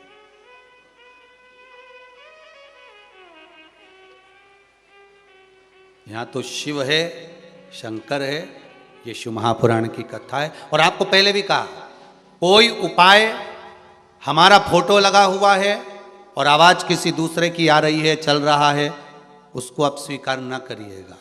जिसमें इस व्यास पीठ से बैठकर कुछ बोला जा रहा हो, दिख रहे हो और बोलते दिख रहे हो, शब्द भी बदल देते हैं आज के जमाने में। बहुत चतुर चतुर लोग हो गए रे जी, घना चतुर लोग, घना चतुर, शब्द भी चेंज कर दे रहे हैं, शब्द भी चेंज। और एक नया कि गुरुजी फ्री में ये सामान दे रहा है, वो सामान दे रहा है, हम तो तुमको केवल ये ज्ञान दे रहे हैं, वो तो ले नहीं रहा है, तो फ्री में क्या सामान? केवल रुद्राक्ष उत्सव जो पूर्व में हुआ था उसमें रुद्राक्ष जो वितरण किए गए थे सब निशुल्क थे। और आगे भी इस शरीर के द्वारा और इस व्यासपीठ के द्वारा कोई भी चीज दी जाएगी तो वो निशुल्क ही दी जाएगी। आपसे शुल्क लेकर कोई काम नहीं, कोई काम नहीं। आप तो बस ये मत सोचना कि और कोई आपसे नंबर मंगाए या आपके पास में कई लोग चतुर होते हैं, मंगवाते फिरे। कई लोग तो बहुत सहयोगी होते हैं, पर कई लोग, जैसे एक हमारे ब्राह्मण देवता ने पत्र भेजा है, गुरु कृपा ज्योतिष कार्यालय दिवड़िया रोड से, ये इछावर से ये पत्र आया है। आदरणीय पंडित श्री राजेंद्र जी शर्मा वैदिक आचार्य हैं जिन्होंने इस पत्र को भेजा है। मैं बहुत बहुत धन्यवाद देता हूँ आदरणीय पंडित श्री राजेंद्र जी शर्मा वैदिक आचार्य दिवड़िया रोड से ज्योतिष आचार्य हैं, जिन्होंने पत्र में लिखा है कि कई वर्षों के बाद ऐसा बदलाव लोगों के हृदय में और लोगों के जीवन में देखा है। जो कभी शिव मंदिर नहीं जाते थे, उस मंदिर में जो कभी मंदिर नहीं जाते थे वो भी जल चढ़ाने के लिए लाइन लगा रहे हैं। ये ज्योतिष आचार्य जी ने लिखा है। आदरणीय पंडित श्री राजेश जी शर्मा वैदिक आचार्य जी को मैं बहुत बहुत चरणों को नमन करते हुए धन्यवाद देता हूँ। उन्होंने लिखा है पशुपति व्रत सोमवार को होता है, मंदिरों में धूम हो जाती है, चारों तरफ मंदिरों में धूम रहती है, ऐसा लगता है हमारे आसपास के क्षेत्र में दिवाली मनाई जा रही है। ज्योतिष आचार्य जी ने लिखा है प्रत्येक घर के बच्चे, बुजुर्ग, बड़े छोटे सब मंदिर जा रहे हैं। पहले हम देखते थे कि बच्चे लोग मंदिर नहीं जाते थे, युवान मंदिर नहीं जाते थे। आदरणीय ज्योतिष आचार्य जी ने लिखा है अपने पत्र में कि बच्चे भी मंदिर चालू कर दिए हैं। तो मैं व्यासपीठ को धन्यवाद दे रहा हूँ। पंडित राजेंद्र जी शर्मा लिखते हैं कि व्यासपीठ को धन्यवाद देता हूँ जो पूरे भारत की भूमि पर बदलाव लाए, उसके लिए धन्यवाद है। आदरणीय पंडित श्री राजेंद्र जी शर्मा वैदिक आचार्य ज्योतिष आचार्य जी के पावन चरणों को नमन करता हूँ। और आपके विचार जो आपने भेजे अपने लेटर पेड पर, पत्र पर, उसके लिए बहुत बहुत धन्यवाद। हम तो ये चाहते हैं कि धर्म की ध्वजा आगे बढ़ती जाए और मेरे शंकर के मंदिर, देवताओं के मंदिर में लोग जो इधर उधर दूसरे धर्म में जा रहे हैं, भटक रहे हैं, उनको जोड़कर शंकर के चरणों में लाकर छोड़ना है। बस यही एक नियम, यही एक धर्म। अन्य धर्मों में लोग लालच दे रहे हैं। अभी हम भिलाई गए थे कथा करने के लिए, छत्तीसगढ़ गए, हमने वहां देखा लोग लालच दे रहे हैं, हम तुम्हें नौकरी दिला देंगे, तुम हमारे धर्म में आ जाओ, हम तुम्हें सर्विस करा देंगे, तुम हमारे धर्म में आ जाओ, तुम हमारे धर्म में आ जाओ। ऐसे ऐसे लालच लोगों को दिए जा रहे हैं केवल अपने अपने धर्म में जोड़ने के लिए। और अगर ये शरीर मेरे शंभू ने, मेरे शंकर ने, मेरे भोलेनाथ ने अगर ये शरीर दिया है तो प्रयास करूंगा जीवन भर कि इस शरीर के द्वारा जितना हो सके लोग मंदिर से जुड़ जाएं, धर्म से जुड़ जाएं, हिंदू धर्म को छोड़कर किसी दूसरे धर्म में ना जाए। इस शरीर से जितना बनेगा उतना प्रयास जोड़ो।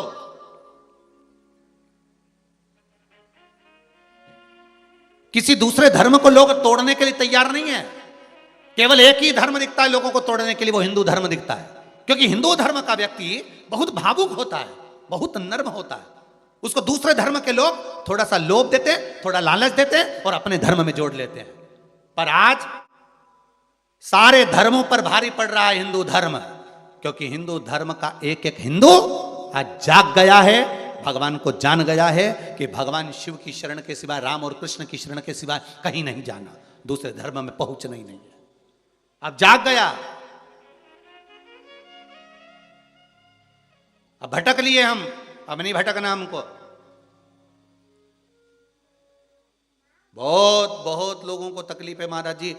कोई कहे कि आप ये सबका वो बंद कर दिए, क्योंकि लोगों को बहुत घूमते थे और बता देते थे चावल उठा के कि जा तेरे परिवार का। अब कहीं उनसे कोई पूछने ही नहीं जाए, एक लोटा लेके मंदिर पहुंच जाए, उनसे कोई पूछे नहीं। तकलीफ में लोग बहुत सारे।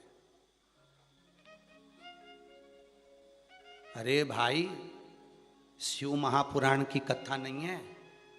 जैसे किसी मिनिस्टर का नंबर, किसी पीएम सीएम का नंबर, कलेक्टर एसपी का नंबर डायरेक्ट तुम्हारे पास हो तो तुम क्या चौकीदार से बात करोगे? अरे बोलो तो जम के कि उससे कहोगे चौकीदार से हमें मिला दो सर से, हमें मिला दो सर से, हमारा ये काम करा दो, मिला दो सर से। और चौकीदार काम करेगा तो क्या करेगा?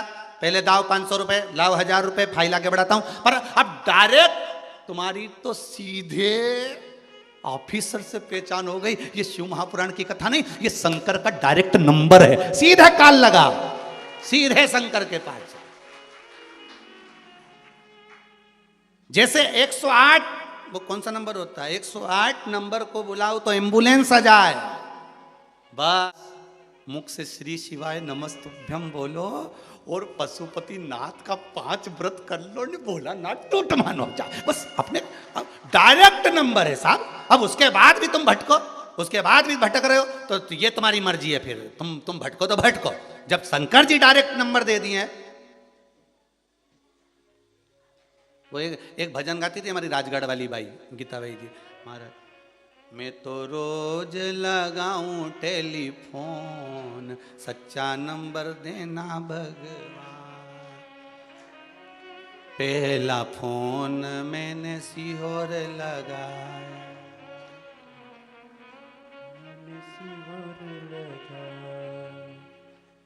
सीहोर लगाया मैंने, सीहोर लगाया। पूछा कहाँ गए भगवान, सच्चा नंबर देना भगवान। फोन उठाते ही महाराज जी बोलिया, वो तो उज्जैन गए महाकाल, सच्चा नंबर। सीधा नंबर मिल गया हमको। शिव महापुराण की कथा नहीं, ये डायरेक्ट नंबर है, सीधा। क्या बहुत भटक लिए? नौकरी नहीं लग रही, सर्विस नहीं लग रही, ये नहीं हो रहा, वो नहीं हो रहा, कहीं मत जाओ, शंकर की शरण पहुंच जा। एक बेलपत्री भी नहीं हो तो शंकर पे चढ़ी चढ़ाई अपने तो धोना और भोलेनाथ जी के चढ़ाना। पर ढोंग प्रपंच करना वहां जाके हो, नहीं तो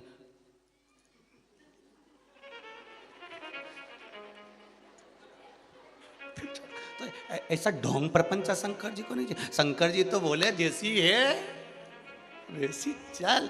अरे हिमालय राज ने पार्वती जी के लिए पालकी तैयार करके रखी कि पालकी पे बैठ के कैलाश जाएगी पार्वती विदाई में। शंकर जी के संग शादी हुई जब पालकी पे बैठ के जाएगी। पालकी सोने की पालकी हिमालय राज ने बुलवाई, रतन जड़ित पालकी, पालकी उठाने वालों को बुलाया। सारी श्रृंगार बैंड बाजा हाथी घोड़ा तैयार, बेटी का ब्याह करा हिमालय राज ने।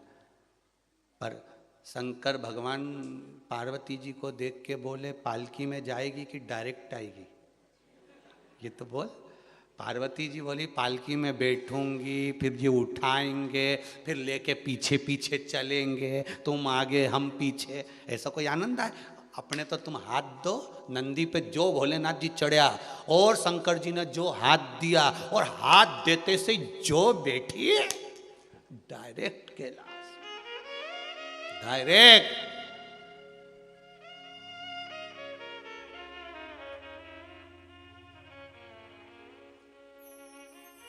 तो तुम्हें डायरेक्ट नंबर मिला है शिव महापुराण।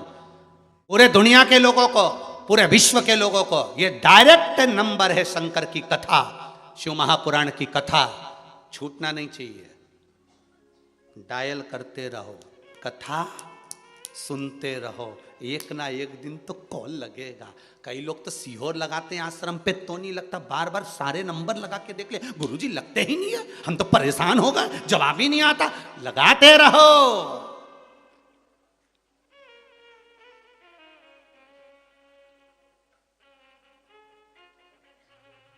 हो सकता है फोन नहीं उठाए, डायरेक्ट ऑफिस में बुला ले। हो सकता है शिव करुणा सीधे ही कर दे। सीधा नंबर है शिव महापुराण। और तुमसे इतना इतना हाथ जोड़ के निवेदन, मेरे घरे जाके सुन लो, अपने अपने घर में रह के सुनो, घर में बैठकर सुनो जब तक कोरोना महामारी चले। हम खुद माइक से बोल देंगे व्यासपीठ से कि आप टूटमान हो जाओ, अच्छा, तो तब तुम भले झोला ने बोरी सब बांध बुंदा के आ जाओ। और जब बोल दें तब आना, यहाँ पूरे में हम तुम्हारे लिए टेंट लगा देंगे और तुम जहाँ मर्जी पड़े वहीं सोई जाओ और खूब बढ़िया पूरी सब्जी निपटाओ। नुक्ति नुक्ति कम बनवाते क्योंकि पेट में दुखती इसलिए, तो बाकी का तुम प्रेम से खूब खाओ ने अपना शिव नाम गाओ। तो तुम पर अभी मत आ जोरी हो जी जी, हाथ जोड़ के निवेदन तुमसे, तुम सब अपना अपना घर में भलिए। कथा सुनने मत आओ, दर्शन वर्शन दर्शन के लिए तो तुम्हारा ये खुला है बाबा का धाम, पर कथा भगवत स्मरण घर पे बैठ कर। शंभु शरणे पड़ी मांगू घड़ी रे घड़ी, दुख काटो दया करी ने दर्शन आपो। आप हृदय से चित्त से मन से बाबा को नमन करिए, बाबा को नमन करिए। महाराज चलो, शिव जी ने कहा चलो। 33 कोटि देवता मृत्यु लोक में आ गए। वसु ने जब यज्ञ करा तब स्नान के लिए कहां जाएं? सुबह यज्ञ प्रारंभ होना। एक कुंड बनाया था। जब एक कुंड बनाया, देवताओं को स्नान में तकलीफ होने लगी। वसु ने देवताओं से कहा कुछ कृपा करो। शंकर जी ने कहा मांग वसु, क्या चाहता है? देवताओं के स्नान के लिए कुंड का निर्माण कर दो। शिव जी ने 22 कुंड का निर्माण कर दिया। कितने कुंड? 22। जैसे मेरे राम जी महाराज ने रामेश्वर धाम की जब स्थापना करी और रामेश्वर धाम स्थापना करी, इतनी बड़ी सेना सामने खड़ी थी, समुद्र का खारा पानी था और मेरे राघव जी हनुमान जी को देख रहे थे। हनुमान राघव जी को देख रहे थे। हनुमान जी से इशारे में पूछा क्या बात है हनुमान? हनुमान कहते हैं प्रभु ये समुद्र का खारा पानी है, पीते नहीं बन रहा है। भगवान ने कहा इतनी सी बात? जो बाण उठाया, राम जी महाराज ने 24 कूप तैयार कर दिए। कहां पर है? रामेश्वर गए हो आप लोग? जो रामेश्वर गए होंगे उन्होंने उन कूपों में स्नान करा होगा। 24 कूप का निर्माण कर दिया। 24 में से 2 कूप तो सूख गए, 22 बचे। 22 में से एक कूप में सारे कूपों का जल है, इसलिए वहां पर 21 कूपों में आज भी लोग स्नान करते हैं। करते कि नहीं करते? बाल्टी भर भर के महाराज पंडा होन पानी डाल देते हैं, स्नान करा देते हैं। रामेश्वर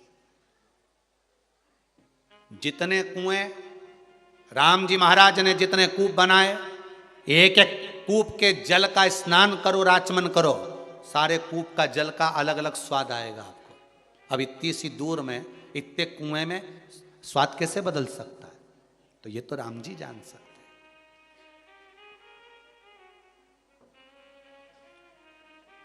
ये तो मेरे राघव जी जानते हैं, ये मेरे राम जी। शंकर भगवान ने पूछा मांगो।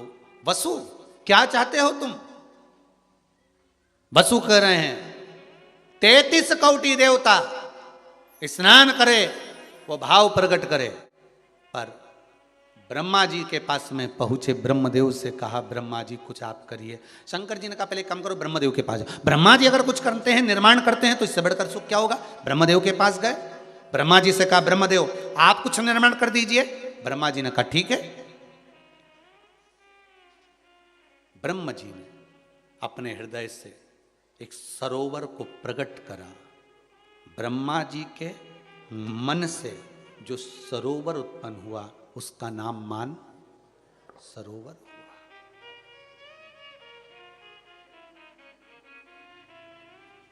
कैलाश अधिपति के चरणों में एक मान सरोवर है, एक राक्षस ताल है।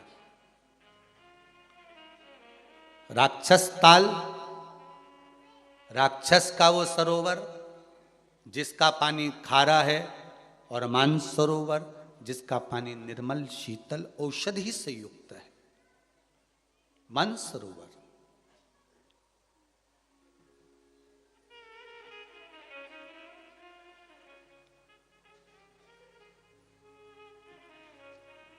महाराज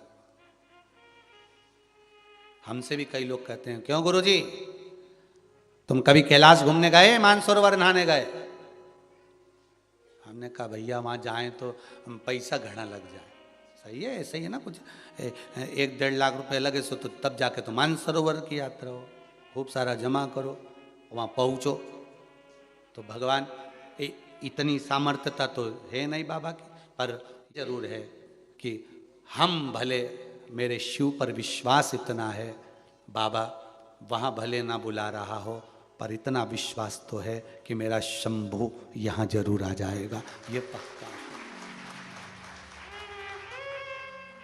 आहूं में असर होगा, घर बैठे बोला लेंगे, तुम रूठे रहो भोले, हम तुम्हें मना ले।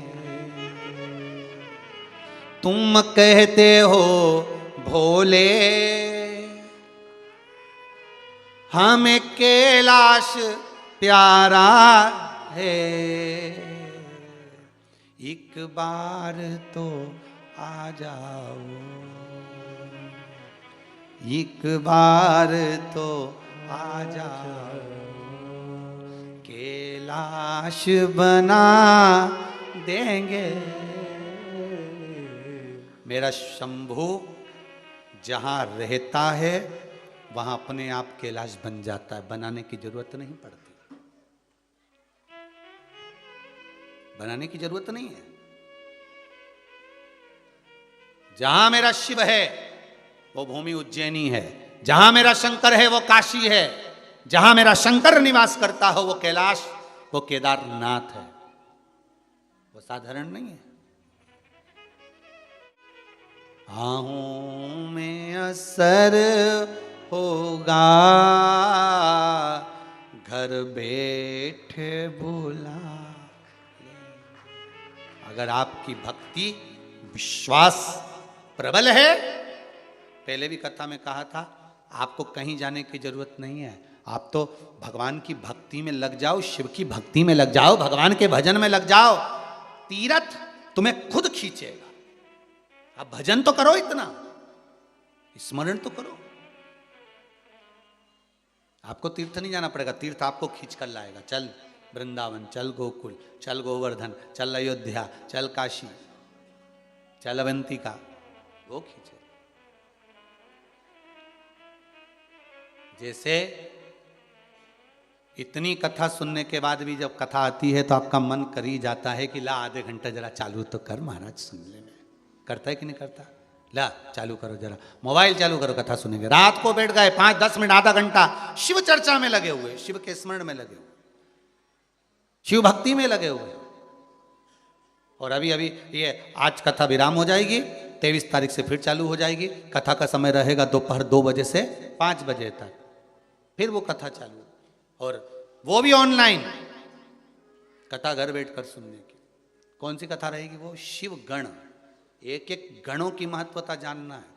और उसमें जो शंकर जी के मंदिर जाता है, शिव पर जल चढ़ाता है, शंकर पर बेलपत्री चढ़ाता है, उसकी भी गणना गण से करी गई है। उसको भी सुनना है कि आप कौन से नंबर के गण हो। आपकी भी तो वहां पर देखना पड़ेगा कि नंबर कौन सा है तुम्हारा, कौन से नंबर के गण हो। शिव कथा करवाने वाले भी गण की गिनती में आते हैं, सुनने वाले, बाचने वाले, शंकर के मंदिर में बुआरी काटने वाले, झाड़ू लगाने वाले, बेलपत्री को तोड़कर उतार कर आप तक पहुंचाने वाले भी गण की गिनती में आते हैं। नंदी भृंगी श्रृंगी ही नहीं, आप भी गणों की गिनती में। जो शंकर जी की कथा को जनमानस तक, भले मोबाइल में तुम्हारे पास थोड़ा सा कुछ आया, महाराज जी का सुनना कथा, थोड़ी सी क्लिप आई, उसको तुमने दूसरे को भेजा, दूसरे को तीसरे को भेजा, वो भी गण की गिनती में। महाराज कथा जनमानस तक भेज रहे, वो भी गण, उसका भी वृत्तांत अपन श्रवण करें। महाराज शिव कथा कह रही है, महाराज भगवान शंकर का चरित्र कह रहा है, ब्रह्मा जी ने अपने हृदय से सरोवर को प्रकट कर दिया, मान सरोवर प्रकट हो गया महाराज। मान सरोवर प्रकट हुआ जानकर अब वो मान सरोवर के लिए देवता जाने लगे। तो वसु ने कहा, प्रभु इतने सारे देव अगर मान सरोवर के लिए जावेंगे तो यहाँ तो भूमि खाली रह जाएगी, आप कुछ कृपा करिए। शंकर भगवान ने उसी समय पर कृपा करी। क्या चाहते हो वो बोली। तो कहा, प्रभु एक काम कर दीजिए, यहीं पर कुंडों का निर्माण कर दीजिए। महाराज ब्रह्म कुंड, ब्रह्मा जी को बुलाया और बुलाकर पटना से 100 किलोमीटर की दूरी पर राजगीर तीर्थ,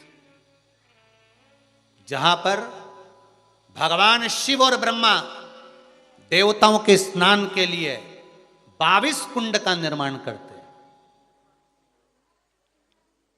कई लोग गए भी होंगे और जितने लोग बिहार के लोग कथा सुन रहे होंगे उनके ध्यान में होगा, और जो आसपास के होंगे यूपी आदि के तो वो भी कई बार गए होंगे, यहाँ मध्य प्रदेश के भी गए होंगे। ऐसा नहीं राजगीर लोग जाते हैं। पटना से 100 किलोमीटर की दूरी पर राजगीर तीर्थ में 22 कुंडों का निर्माण करा।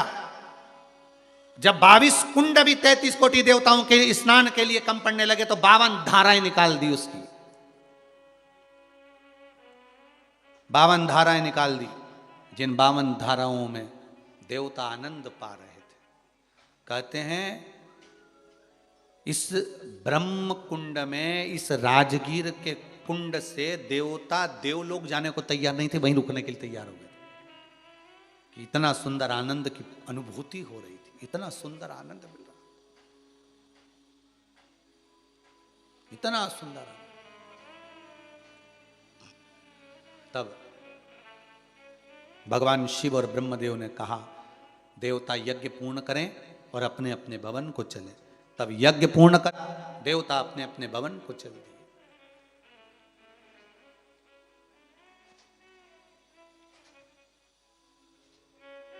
कभी आप लोग जाएं तो अवश्य दर्शन करें महाराज।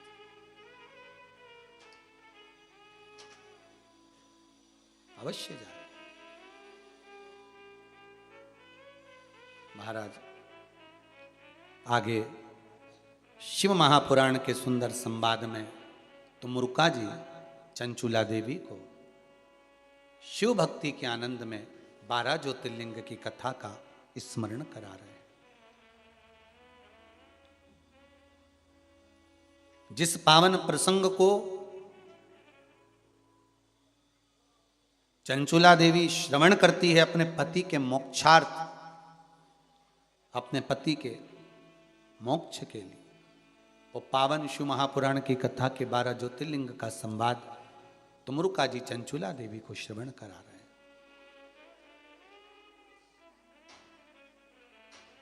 महाराज तुमरुका जी चंचुला देवी को सुंदर संवाद करते हुए कहते हैं, चंचुला देवी ये वो भगवान शिव का आनंदमय 12 ज्योतिर्लिंग स्वरूप है जिसका मात्र स्मरण कर लेने से जीव परमात्मा की अविरल भक्ति को प्राप्त कर लेता है। ये वो पावन चरित्र है। और महाराज शिव भक्ति तो होती ही ऐसी है।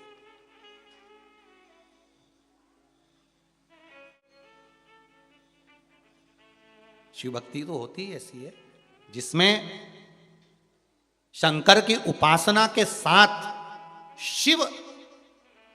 एक बार कोई पूछा कि गुरुजी जब हम भगवान शंकर के मंदिर में पानी चढ़ाते हैं तो हमारा कलश खाली हो जाता है, तो हमने बीच में वर्णन करा था कि दो थोड़ा सा जल भाग उसको लेकर आना चाहिए तो कलश खाली हो जाए। ये हमारी सोच है कि हम भगवान पर जल चढ़ा रहे हैं और कलश खाली हो रहा है, पर शिव महापुराण की कथा कहती है शंकर को जब हम कोई वस्तु प्रदान करते हैं और उस थाली को, उस पात्र को, उस कलश को जब हम लेकर आते हैं तो वो खाली नहीं रहता, भगवान की कृपा से भरा हुआ होता है, कृपा पात्र से भरा हुआ होता है।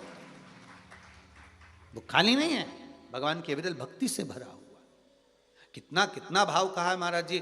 शिव मंदिरों के घंटाल, घंटी, शिव मंदिरों की जलाधारी, जो ऊपर जल पात्र रहता है जिसमें से बूंद बूंद जल गिरता है, शिव मंदिर का त्रिशूल, शिव मंदिर का डमरू, शिव मंदिर के भूमि का फर्श, शंकर का एक एक शिखर से लेकर एक एक तलातल रसातल तक में जो जो है शिव का, वो करुणा करने वाला है। शिव के पास जो है वो सब करुणा देने वाला, कृपा करने वाला। भगवान 12 ज्योतिर्लिंग का स्मरण कराते प्रथम सोमनाथ जी का वर्णन करते हैं। चंद्र को काया रोग हुआ, शिव जी ने आकर उस काया को ठीक किया। अगला वर्णन आया मल्लिकार्जुन, बाबा कार्तिकेय जी रुष्ट होकर चले गए, बाबा और माता जगज्जननी ने जाकर मनाया। भगवान श्री शैलम पर मल्लिकार्जुन के रूप में विराजमान हुए। अगला वर्णन आया है महाकाल बाबा, दूषण नाम के राक्षस का संहार भगवान शिव ने किया। भगवान कालाधिपति महाकाल बनकर विराजमान हुए। महाकालेश्वर उज्जैनी में 17 तारीख से कल से कथा होने वाली थी, वो कथा कोरोना महामारी के चलते कैंसिल कर दी गई है, उसको स्थगित कर दिया गया है। जब बाबा कृपा करेगा, बाबा को ही कराना है। मुझे तो ऐसा लगता है कि 84 महादेव भी साथ में कराएगा और शिव महापुराण भी साथ में सुनाएगा, ये बाबा की मर्जी। तो उज्जैन के लोग मैसेज कर रहे हैं मोबाइलों पर कि हम हताश हो गए, हमको बहुत अरमान थे, बहुत उम्मीद थी, बहुत आशा लेकर बैठे थे। तो आप चिंता ना करें, उज्जैन और उज्जैन के आसपास वाले बिल्कुल चिंता ना करें। बाबा जल्दी से जल्दी यह कोरोना महामारी को समाप्त करेगा और प्रयास करेंगे कि एक कथा शीघ्र शीघ्र बाबा के बोली हुई है, बाबा कृपालु की, तो वो होगी। जब भी बाबा कराएगा आनंद से करेंगे। शिव बाबा कराने वाला है और आप सब इतने भगत लोग हैं, दानदाता हैं, तो कुछ सोचना नहीं है। पहले यजमान करा रहे थे, अब वो कथा यजमान की जगह महाकाल बाबा कराएगा। कौन कराएगा? महाकाल बाबा। कथा रखेंगे, ऐसी रखेंगे कि रुकना सब अपने अपने हिसाब से, और भोजन महाकाल बाबा। महाकाल तो आप लोगों को प्रेरणा देकर बुलाएगा और वहां पर खिलाएगा। ये महाकाल बाबा की कृपा रहेगी। क्या होता है, रुकने की व्यवस्था इतने सारों की, लाखों लोग आवे, इनको कहाँ रुकावे?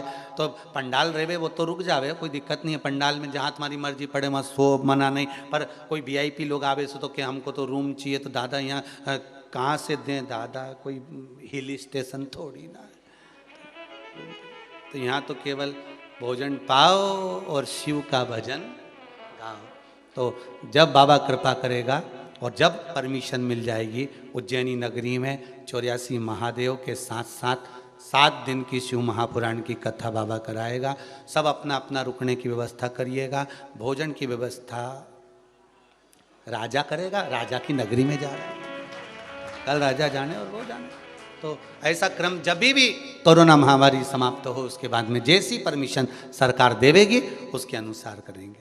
नहीं तो बोल दो अभी वो यात्रा निकल रही थी और मालूम पड़े बीच में कोरोना फंस गया, तो ये बेचारे सबका टिकट हो गया, सब तैयारी में, सबने तो खजूर वाली चोटी भी कर ली, लोग तो पार्लर मार्लर भी होया है, सब दिल के अरमा आंसुओं में बह गए। हम तो कुछ योर में रह गए। अब क्या करें? शिव भक्ति करें महाराज। दूषण नाम के राक्षस का संहार करा, महाकाल बनकर प्रकट हुए। बिंद नामक पर्वत के कहने पर भगवान ओमकारेश्वर बनकर प्रकट हुए। नर नारायण के तप साधना को दान करते हुए भगवान केदारनाथ जी के रूप में प्रकट हुए। भीमाशंकर कुंभकर्ण की धर्म पत्नी के गर्भ से, करकटी के गर्भ से भीम हुआ, जिसने बहुत उपद्रव मचाया। तो भगवान आनंद के साथ भीम को संहार करा, भीमाशंकर के रूप में प्रकट हुए। अगला वर्णन आया है काशी विश्वनाथ। मनु शत्रुपा ने तप कर कर भगवान शंकर को काशी में विराजमान करा। भगवान काशी विश्वनाथ के रूप में विराजमान हुए। त्र्यंबकेश्वर गौतम बाबा पर गौ हत्या का दोष लगा, भगवान ब्रह्मा विष्णु महेश तीनों एकत्रित होकर गौ हत्या के दोष से मुक्त करे, भगवान त्र्यंबकेश्वर के रूप में विराजमान हुए। अगला वर्णन आता है श्री वेदनाथ। बाबा शंकर को मेरे ओघरदानी को लेकर रावण जा रहा था, लघु शंका लगने पर भूमि पर रखा, वैद्यनाथ जी के रूप में विराजमान हुए। अगला वर्णन आया है नागेश्वर। दारुक नाम के राक्षस का संहार करा, बाबा नागेश्वर के रूप में विराजमान हुए। अगला वर्णन है श्री रामेश्वर। भगवान राम जी महाराज ने सुंदर शिवलिंग की स्थापना करी। रामेश्वर के रूप में भगवान शिव विराजमान हुए। कृष्णेश्वर, गोष्मा के बेटे को भगवान ने वापिस जीवित करा, भगवान शिव कृष्णेश्वर के रूप में विराजमान हुए। ऐसे सुंदर 12 ज्योतिर्लिंग का चरित्र भगवान तुमरुका जी ने चंचुला देवी को कहा। चंचुला देवी का पति बिंदुक प्रेत योनि से मुक्त हुआ, देवलोक को जाता है। भगवान शंकर चंचुला का अखंड सौभाग्य करते हैं। तुमरुका जी भगवान शिव को देखते हैं। शंकर भगवान कहते हैं, तुमरुका जी 7 दिवसीय शिव महापुराण की कथा आज विराम ले रही है आपकी, क्या दूं मैं आपको दक्षिणा में, बोल दीजिए।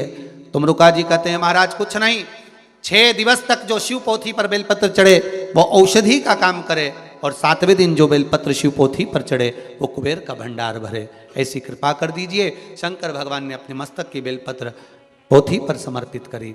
भगवान आनंद के साथ में शिव का ही स्वरूप भगवान शंकर की ये पावन शिव महापुराण सुंदर आनंद से श्रवण करी। भाव भक्ति से दान की महत्वता कही। आप सभी ने मकर संक्रांति के पावन अवसर पर इस पुण्य आनंद में, इस पावन शिव महापुराण की कथा में शिव मंदिर के लिए, गौशाला के लिए, वृद्धाश्रम के लिए जो जो सहयोग दिया है, सभी दानदाताओं को बहुत बहुत धन्यवाद। बाबा विश्वनाथ मेरा कुबेर भंडारी आपके भंडार खूब भर कर रखे और आप दोनों हाथों से लुटाते रहे। आपके भंडार में मेरे बाबा कभी कमी ना लाए। आप इसी तरह से दोनों हाथों से दान पुण्य करते रहें, सत्कर्म करते रहें। भाव से कथा आज विराम ले रही है। ज्योतिर्लिंग के प्रसंग के साथ में स्वर्गीय प्रभुलाल जगदीश प्रसाद जी मंगल जी की स्मृति में श्रीमती श्यामा देवी, श्री नितिन जी मंगल, मंगल परिवार भवानी मंडी, साथ में स्वर्गीय श्री छगनलाल जी गुप्ता जी की स्मृति में श्रीमती स्वाति संदीप जी गुप्ता, गुप्ता परिवार इच्छावर, और श्री उदयान जी शर्मा ऑस्ट्रेलिया से इस पावन शिव महापुराण कथा के, मानसरोवर शिव महापुराण कथा के यजमान बने। इन सभी के आनंद प्रताप से, इनके भावों से बाबा से आप भी विनती करना है, भोलेनाथ हमको ऐसा धन देना कि हम भी एक बार शिव महापुराण की कथा अवश्य कराएं, ऐसी कृपा कर देना। बाबा से विनय करते हुए इस मकर संक्रांति के पावन अवसर पर मानसरोवर शिव महापुराण की कथा विराम ले रही है। एक बार बाबा की इस मानसरोवर कथा का फिर 2 गोता लगा लो। श्री शिवाय नमस्तुभ्यम, श्री शिवाय नमस्तुभ्यम। ये पावन बाबा की गंगा है, इसमें गोता लगाइए। जिन जिन कुंडों का वर्णन कर सके करा।